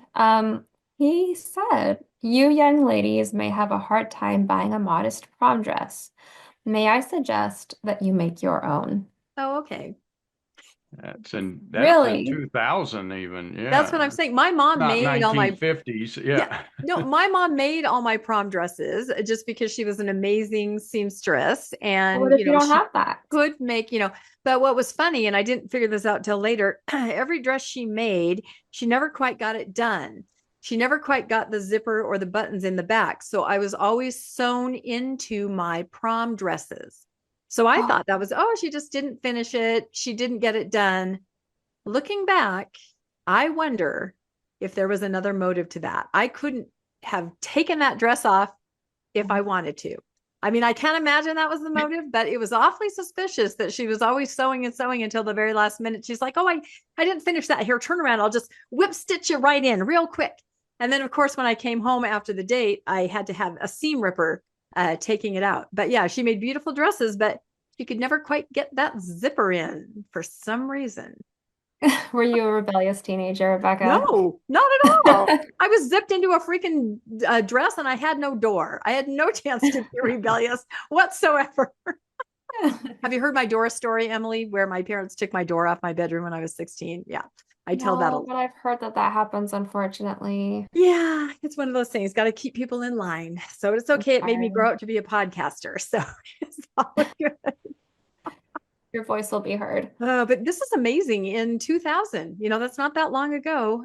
He's telling people you just make your own dress, and then you are that girl in the picture that we described. You are the one whose mom made the lovely dress, or maybe you sewed it yourself. But Mhm. doesn't look anything like what the other girls are wearing because they bought them at, I don't know, H&M or somewhere else. Yeah.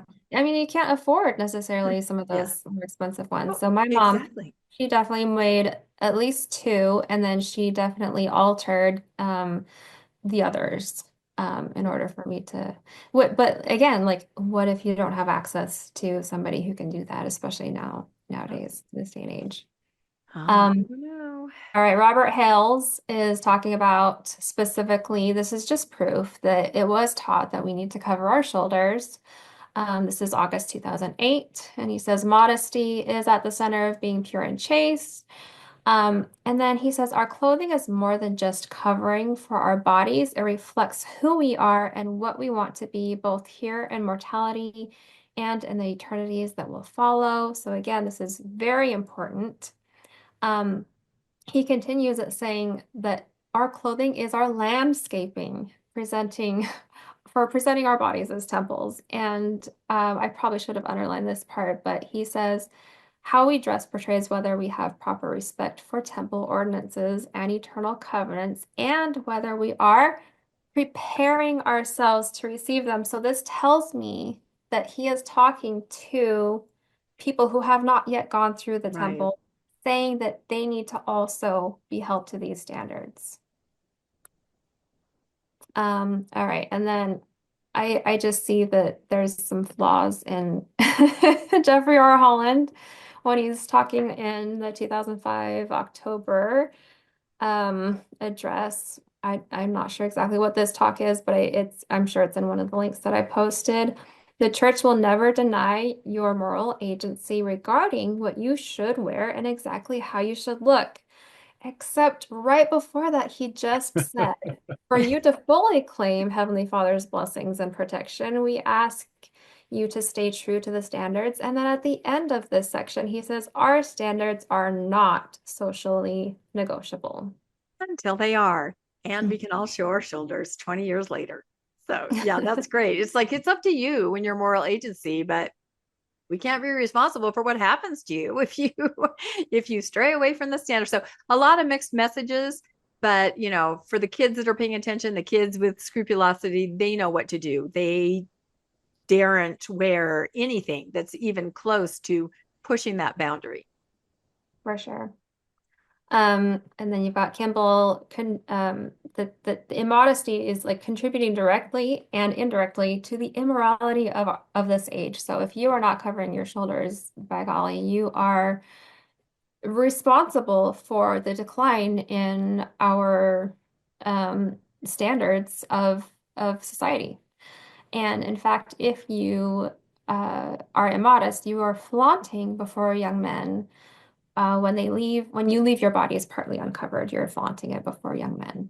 And I don't think that that's the purpose. I mean, I guess that might be the purpose of some people. But coming out of the religion, I like to wear what I like to wear. I like to wear what's comfortable, what I think looks good. And our bodies, it's my opinion that we all have one, and we all have same parts mostly. And we, I think that if we are covering up too much leads to hypersexuality. Um, that moment where you raise your arms and somebody sees your midriff, um, your eyes are going to go directly to that if you're not used to seeing somebody's midriff. And then you're going to end up sexualizing that person, which is completely unnecessary because we all have a midriff. Exactly. Normalize it. Normalize Yeah. it, and it's all just fine. Yes. But I was taught growing up that leads down the slippery slope to rationalizing And so if you rationalize, then you're gonna stray too far, you know. Just really quick, this slide is the one that has gotten the most attention, from what I have seen in responses sent to me, or online, because it is, this tells us that we are responsible for the thoughts of other people, which is extremely, unhealthy and toxic. So we need to be thinking, if the prophet walked into my home, if the Savior stood beside me, if I was visited by an angel, then, how am I going to feel about this person who sees me? Am I going to be ashamed? And why is the prophet judging me? Why is the prophet making me feel ashamed? And here it says very specifically, even small children should be modestly dressed. Yeah. And I will reveal that one of the experiences that I had put in the quotes of sharing of people with their experiences with modesty. My mom came to my house, and she, again, we live in Florida. Everybody wears sundresses. And my daughter was very young, I think 5 or under. And she came through my closet, and honestly at the time I was like, she's probably doing a good thing. She's following the prophet. She's, helping me teach my daughter, not to get her used to wearing certain clothes that don't cover the shoulder, because if you train them young, you are conditioning them, you are programming them, and this is a good thing. But she packed up all the sundresses that didn't cover the shoulder, and she put them in a box or a bin, and she put it under my daughter's bed. And she goes, let me know if I overstepped. She was really nice about it, but she said, out of sight, out of mind. And at the time, I was still kind of believing, and I was like, well, she's probably doing a good thing. But now I look back on it, and I was like, ooh, not cool. No, it's the same thing as being able to stick your hand down someone's pants to tuck the garments back in. You have to protect modesty of the herd. You know what I mean? Somebody helped you when you were younger. Now you've got to be an example and help the younger people continue that modest tradition. That's just how it is. Yeah, it's told. And that checklist of, you need to have sleeves, this is, the length of your shirt and shorts. I found that originally in a primary lesson. Huh. So, okay, so this is the big kicker. This is the one that everybody so far has been upset over. And it's put in a big red box. This is in a lesson book under chastity and modesty, lesson number 9. So it says, we are responsible for the effect our dress standards have on others. Anything that causes improper thoughts or sets a bad example before others is not modest. It is especially important that we teach young girls not to wear clothes that would encourage young men to have improper thoughts. Yep. And that doesn't sound far off. Like, I don't even blink an eye, because that's exactly what I was raised with for, 5 decades. That's just a given. It's all on you. So it's not until you deconstruct, it is. Yeah, and I think I want to get Landon's opinion here, because I saw myself as having compassion. If it was so hard for these men, um to be faced with this challenge, and it was, if I could do something to lessen that for them, it was an act of compassion. It was hey, I get this is hard for you. You are hitting puberty. You are developing, these things are coming. You don't know how to deal with all these changes in your body, and you have these emotions and these urges. Let me help you out. It was an act of compassion for me. Um, but I look back on it, and I think, yeah, but also I should not be in control. I don't have control of people's thoughts, and nor should I be held to that responsibility, because we are not responsible for other people's thoughts. And also, how can you know what those thoughts are? So you're like, I'm not going to show my shoulder. I'm going to wear a turtleneck. Well, what if there's someone that the turtleneck is something that they are, very, Attracted to. very interested and Or people have inspired feet by, fetishes. Should we right? not Isn't wear that funny? sandals? Yeah, no, I've always thought about that. What if I said to someone at church, you know what, a man's dress suit that really, you please don't wear those anymore because you're giving me thoughts that I mean, it can be anything because they're not your thoughts. They're not, it's not you, but none of us ever thought about that.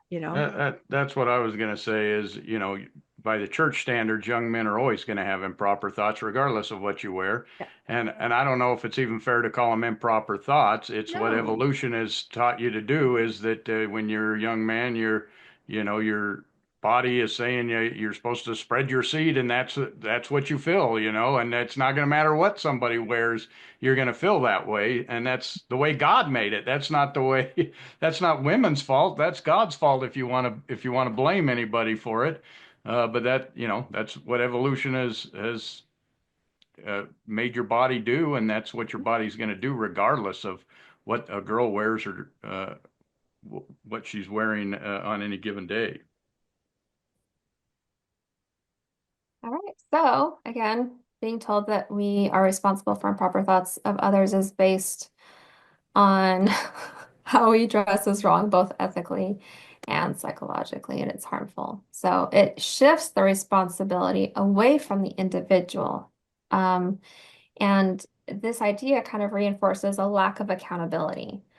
And it implies that certain people, often women, must self-police their appearance to prevent others, often men, from behaving inappropriately, rather than expecting everyone to control their own minds. And this infantilizes, this tells you that you are not strong enough or capable of, controlling your thoughts or processing them, or what if you act on them because they are dangerous? Yeah, that goes along with the whole when you step away from Mormonism, you hear, well, how will you be moral? Or how will you teach your kids to be moral? It's this idea, how can I possibly be a moral person if I'm looking at someone's shoulder? Again, because you have your own moral compass.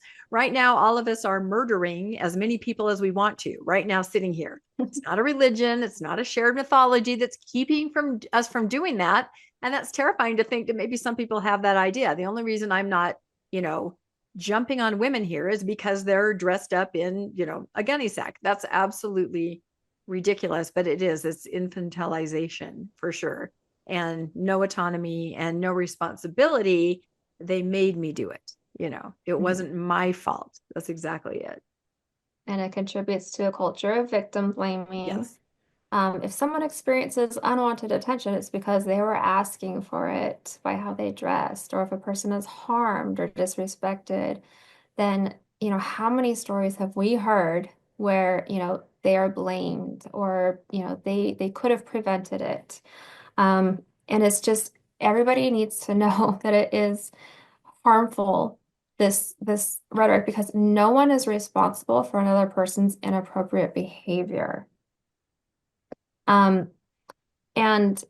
course, it creates shame, body objectification. You are tempting other people. You're responsible if they, if it's too much for them to bear and they have to, and it leads them to sin. You're going to get body image issues. You're going to get fear of self-expression. You're going to be stifled, and limited in your clothing choices. You're going to be hyper aware of the male perception. Like I was constantly always thinking, like, how am I portrayed? Am I protecting them? These young men, I need to help them out as much as I can. And, it's objectifying, and it's almost like self-objectifying as well. Right? We're placing our focus on the bodies rather than seeing people as whole individuals. This reinforces gender inequality, right? It disproportionately targets women. It implies that they hold the burden of keeping men's thoughts and that men lack a self-control. which is unfair and infantilizing. Women's role is to prevent the male temptation, but we are much more than that. We need to be valued for our intelligence, character, and achievements. And, men are rarely told that they need to dress a certain way to protect women's thoughts, kind of like what you were saying with the suit. Exactly. It's a double standard, and it unfairly places the weight of morality on women or on one gender. Well, I think it also is unfair because there are men that are gay, and Mhm. they're attracted to men who are wearing clothes that the men aren't told that they can't wear anything. So uh, men are going to, a gay man's going to be attracted to a man who's dressed in what the church would say is perfectly morally acceptable for how he dresses. So they completely ignore that the fact that that some people might be gay or find another attraction, and those men don't just attack each other because they're men or because of how someone dresses. So it is kind of gender bias there that there's many different people who have different sexualities and are attracted to different things. So to just put it on the girl and say this is the only you're responsible but nobody else uh, is inappropriate as well. Yeah. You've got misplaced priorities rather than focusing on the person. You're focusing on the appearance, and it leads to external judgment rather than internal growth. It- Self-control, maybe you're not learning that. You are not avoiding temptation by policing what others wear, because these things are going to pop up, as we'll see. I don't know if it's the next slide or the afterwards, but we're going to ask ourselves, does this actually prevent harm and abuse? Does covering up actually do what we're told that maybe it needs to be doing? Yep, it's the next one. Okay, so I strongly encourage people to follow these links. Has covering up actually protected members? Have we actually been able to control others' thoughts and behaviors? And you go to these links and you are going to see case after case of abuse, of are we allowed to use the S word on here? I don't know. Yeah, Of you can sexual say it. abuse, of and it's kind of like as soon as I saw some of these documents and some of these reports, the thought came to my mind that where is the inspiration? Where is the inspiration of putting people in these positions, in these leadership positions? Because I hear once you start putting yourself in the spaces to hear people's stories and lived experiences within the church, it is astonishing how many sexual abuse cases that you are going to hear. It's like it almost happens, it's just rampant, and you have no idea that this is going on. I think this is a very important slide. Yeah, Well, and and this that's what's ridiculous is that you're not supposed to show your shoulders because that's a temptation, but you are supposed to go in and talk to a man about your sexual behavior uh, Yeah.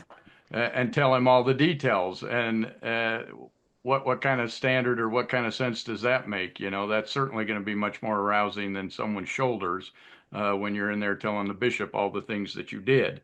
And that's when you end up with this kind of these kind of incidents. That's a really good point. So, people are welcome to go in and read these at their leisure. They're just real experiences of people who maybe were shamed or struggled with this in their youth. And also some like critical thinking. Some people that these are what people are thinking. This is what you see and read about as people are discussing the changes of the garments. And I think that it's really eye-opening. These are just some of them, you know. Yeah, I'm to me, sure there's just people been are, so many different reactions. That just shows how personal an individual the experience of wearing garments and just what it's been to you, how it's impacted you, has shown me. Because I've been looking at comments like you have on post-Mormon social media, faithful more, and it's just, it runs the gamut. It absolutely does, of the different kind of comments and reactions. And a lot of people say, I'm surprised that I feel this way, or I didn't think this would affect me this way. It's just such a personal thing that, there's anger, there's resentment, there's resignation, not actual resignation, but just saying, okay, we'll do it. There's excitement for people. I think maybe younger people are excited. Yay. Those of us who spent decades in garments or more wrestling with it, but it just runs the gamut. These are just a few of the reactions across the board. And that just shows you that the experience of wearing garments has been very powerful and meaningful in all kinds of positive or negative ways to all of us through these decades. Mm-hmm. Yeah. So this is why it hurts. This is why it hurts so much, is the double standard between the past and present teachings, the erasure of the harm done to those who followed the rules. And this one, I think, is one of the biggest ones, is the amount of I actually kind of want to read this. I I'm not going to spend that much time. It's the amount of like disagreements or fights between mother and daughter, or the shaming that happened that we have endured, that could have been prevented had we had this freedom, a little bit of freedom earlier, or at a time in our life, like when families are supposed to come together and love each other, and this contention, if you will, or this conflict that arose over comfort, over style, over autonomy, over personal expression, individuality, that could have possibly been prevented, and this is the harm that has been done, the relationships that have been tainted, and then just to erase, give the shoulder an okay, all of a sudden, just kind of, it's a bit of a betrayal, when you're told that these are eternal commandments, and then you see them shift when they become convenient. And the Mormons and ex-Mormons may feel some of the same concerns. And I think it's just really important for us to listen to each other and hold space for our experiences within the church. No, I think you're completely right. And that reminds me of one of the sadder comments that I saw. This was on a faithful site, and it said exactly that. That is the relationship I had with my mother. It was defined by modesty and fighting over modesty. And what can I wear? And what dress can we find? And is that okay to wear on Sunday? That is my relationship with my mother. And, and this sounded like an older person. And they were just sort of saying, I wonder what could have been if that wasn't there between us, that we were constantly put at odds because one person wants to express themselves and they're younger, and the other person is trying to be the old guard. And how sad, that something has hijacked a relationship your entire life. Have each of you trying to be you, but it's kind of devastating when you think about that. Yeah, when God is omniscient and he values the heart and our character, is he going to truly be concerned with hemlines and sleeves or fabric choices?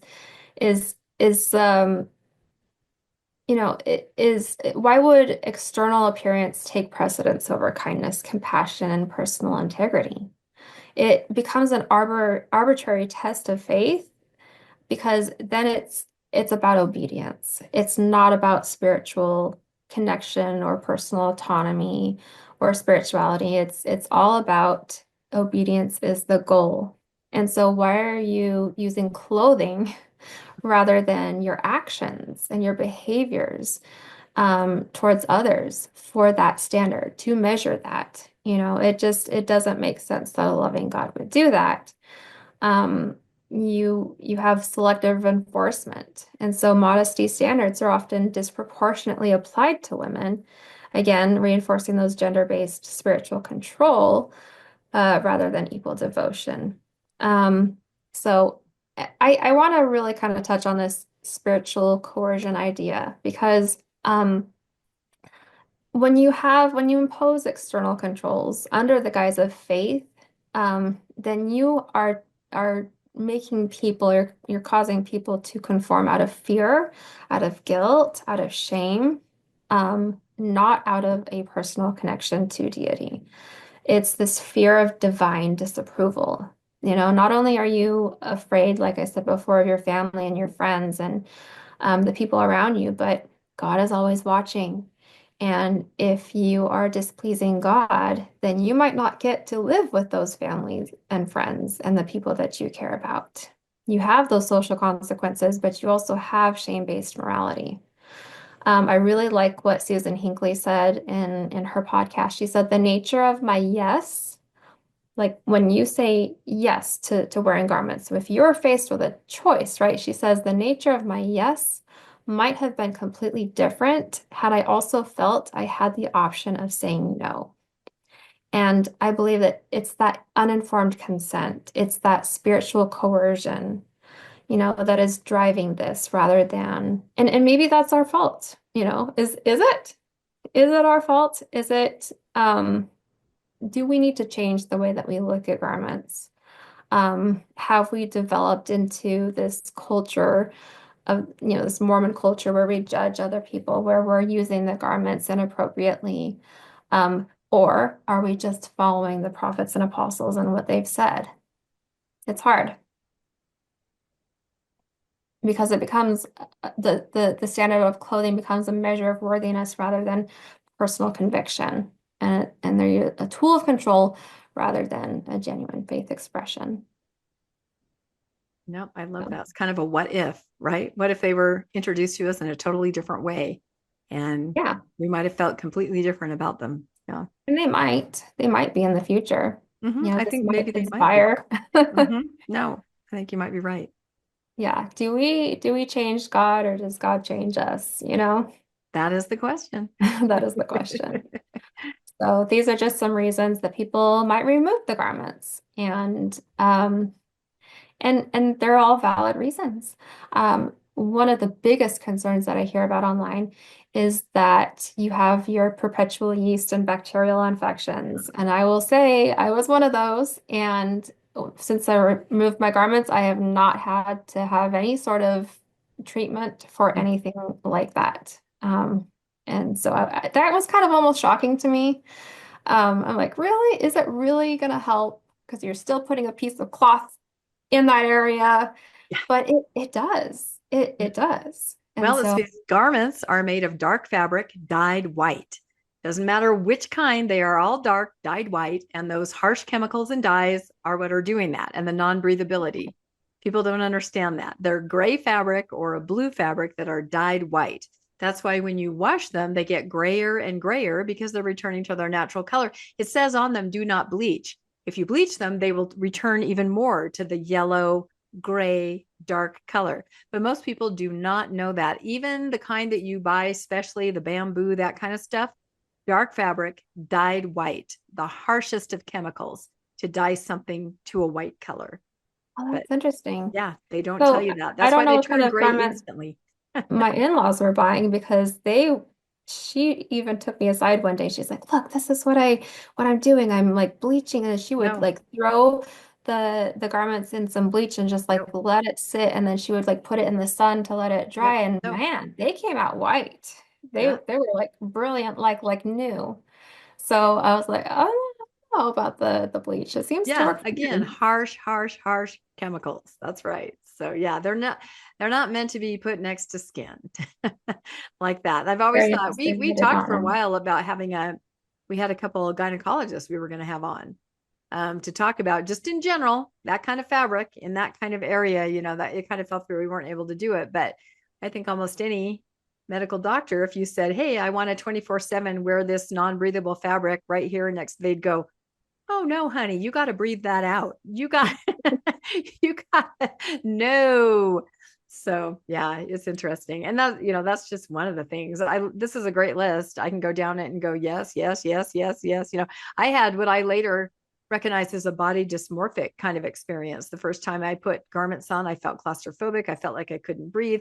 I felt like I weighed 20 pounds more. I looked in the mirror and I saw sort of a square figure, I felt, I didn't recognize till later that it was it literally was a psychological, emotional reaction to all those extra layers of fabric, and I felt that way every day. When in the early 2000s, I discovered the workout clothes ruse, meaning that you would wear, yoga pants and a racerback tank top and say, I'm just on my way to the gym, or I just got back from the gym. And I would stay in those all day long. And it saved my life. But I always had garments in my car in a little bag or something in case, and a shirt in case I have to go see my mom, or, something would come up that you'd have to put something on. But other than that, I used the workout ruse to just make myself feel normal. Seriously, normal. Because every time I put them on, I did not feel like me. And I'm not even being dramatic. That was me. That's not everybody's experience, but for me, it was. That's powerful. Yeah. So the question that I brought to attention that I don't think anybody's really talking too much about is like, why can't God change? He's God. Standards have changed throughout the centuries. Even Judeo-Christian religious clothing, garments used to be down to your wrist. Did people get upset over that change? They might have. I didn't live back then. But I know that the handbook, I think it was the handbook that also said that they pointed out that the garment was given to Aaron, and that there was this religious symbolism to putting on the ceremonial clothing, and there was some underneath the clothing, there's some over the clothing, and it also makes us wonder, is this supposed to be a ceremonial religious clothing? Should we maybe save it for the temple to put on when we go into the temple? Why do we have to wear it every single day, every single moment of our life? And then I think the apologetic to that would be, well, we just need to follow what the current prophet is saying, because, we have a living God who is aware of our changing world, and presents commandments to us in our collective and respective times. But I did actually put this question out to some of the internet ladies, and they did not disappoint. Here we have links to talks from the church website saying specifically that God's standards don't change. And even one of them specifically mentions the sleeveless dress. Was it a commandment to cover your shoulders? Well, the Strength of Youth pamphlet seemed to tell me it was. And then I put down that other commandments and standards have changed, such as blacks in the priesthood, the narrative that gay people are wicked, polygamy is a celestial requirement. So that doesn't also necessarily hold up. And then if God is always changing, maybe consider that that's no different than us, because we change. And if we can't trust God's standards to be pure from the beginning, as we have seen with racism, polygamy, sexism, patriarchy, LGBTQIA+, then we should be able to trust our own wisdom, right? When we are able to say, that's not right, that's racism, that's not of God, then, that I think that would be perfectly okay to trust your own wisdom there, and then why would it be necessary in the first place? And we've kind of touched on that just a little bit. So as one who is omnipotent and omniscient, wouldn't God have the opportunity to reveal instructions and standards that don't need to change through time? Where's the consistency? What would be the purpose then of that change? Would it be to test our faith? And is that ethical? Is that cruel? Why isn't the church, if that's the case, and God is all-knowing from beginning to end of time, and he could present something that is unchanging, but that this does change, why isn't the church the one that's leading the social progress, right? Does God change us, or do we change God? That's the question. It kind of seems a little bit suspicious that the church is lessening its hours, loosening its for the strength of youth wording, shortening garments, trying to become more mainstream as it's hemorrhaging members. It makes it look like the leaders are throwing out the extra weight to save a sinking ship. I That like might be a that. little strong, but No, I like that. Or I've heard, of course, rearranging the deck chairs on the Titanic. But I think every one of these things you've mentioned, if we really pay attention to the last 10 years, there have been surveys of members asking about these kinds of things. And I'm guessing a lot of these changes may be coming about because of the answers in those surveys. Because, so it makes you look at the surveys that we find now that are asking some really interesting questions. Who knows what's going to happen in the future? But I like that. That's a really good statement at the end because, yeah, a cynical person might look at it that way.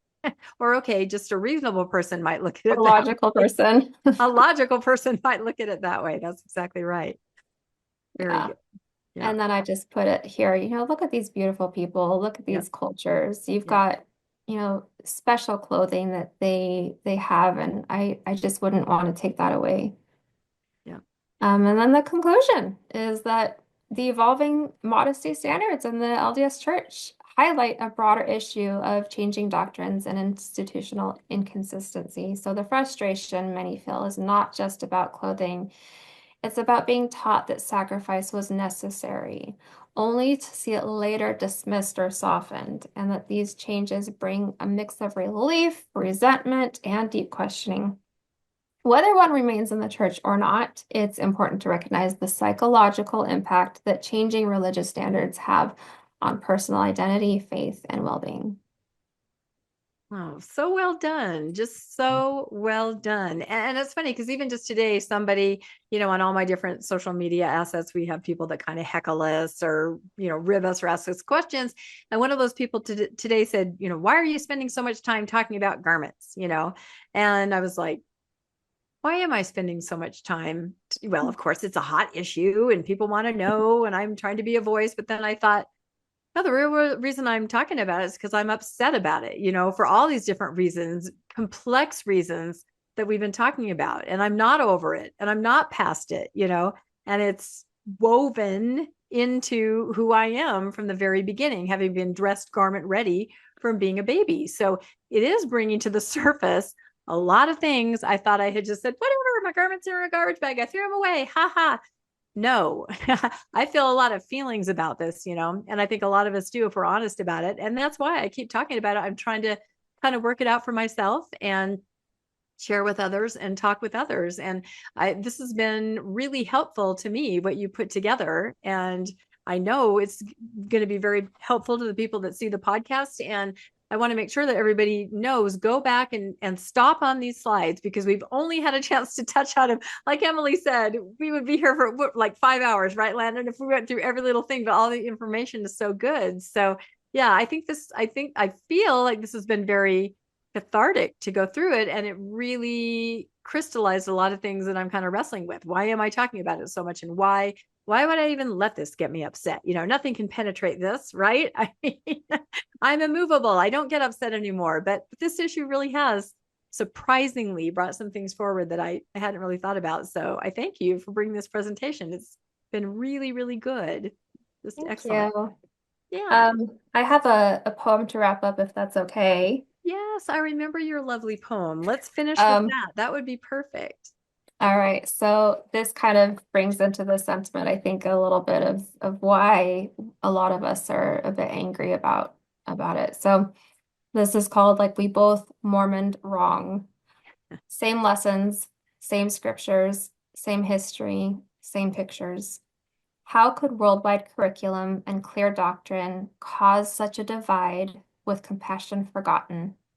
I Mormoned right, I Mormoned hard. It was my everything, it was my safeguard. And you as well, though, our moral and gospel views differ. I left the broken capstan and you fastened your swifter. I rejected the toxic traits called bullshit on salvation. You changed the terms, created a new translation. I took it seriously, literally, and printed in ink. You take it as a living gospel if people could only just see.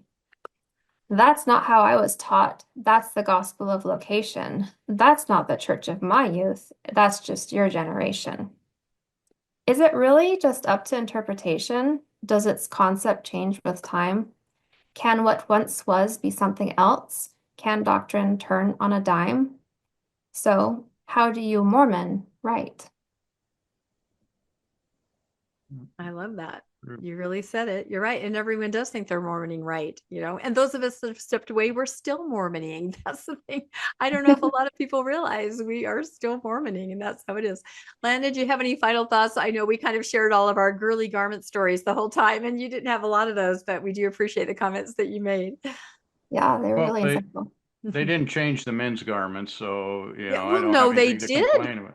Did they Tank top change the now. men too? Men's tank Oh, top. I didn't know that. I didn't Yeah. know that. Well, there Although you go. I learned something. again, weird. Don't you watch the newscast where I talk about this all the time? So is it wife beaters now? Wife beater garments? No, I wish they were like that. No, they are again just like straight, almost like I don't know, you'd wear like a gold chain, you'd be in the hood. Hey, Hey, it's got this straight. Vinny. Yeah, no, it is. It's like when you take a t-shirt and you kind of cut it off. It's not a regular t-shirt, like the like a tank 50s, top. yeah, Like a like 50. Yeah, exactly. okay, So I okay. don't know what Didn't know guy that. will be able to wear that because you don't even show the top of your shoulder. It's straight, just like Well, again, straight down. I guess how I did low have they a go. problem with them slipping out a little bit under Right. the sleeve, but for the most Yeah. part, for me, it was always up here was the problem. Yeah. No, and I feel like maybe people will wear these under regular t-shirts. It's just more comfortable not to have those extra layers.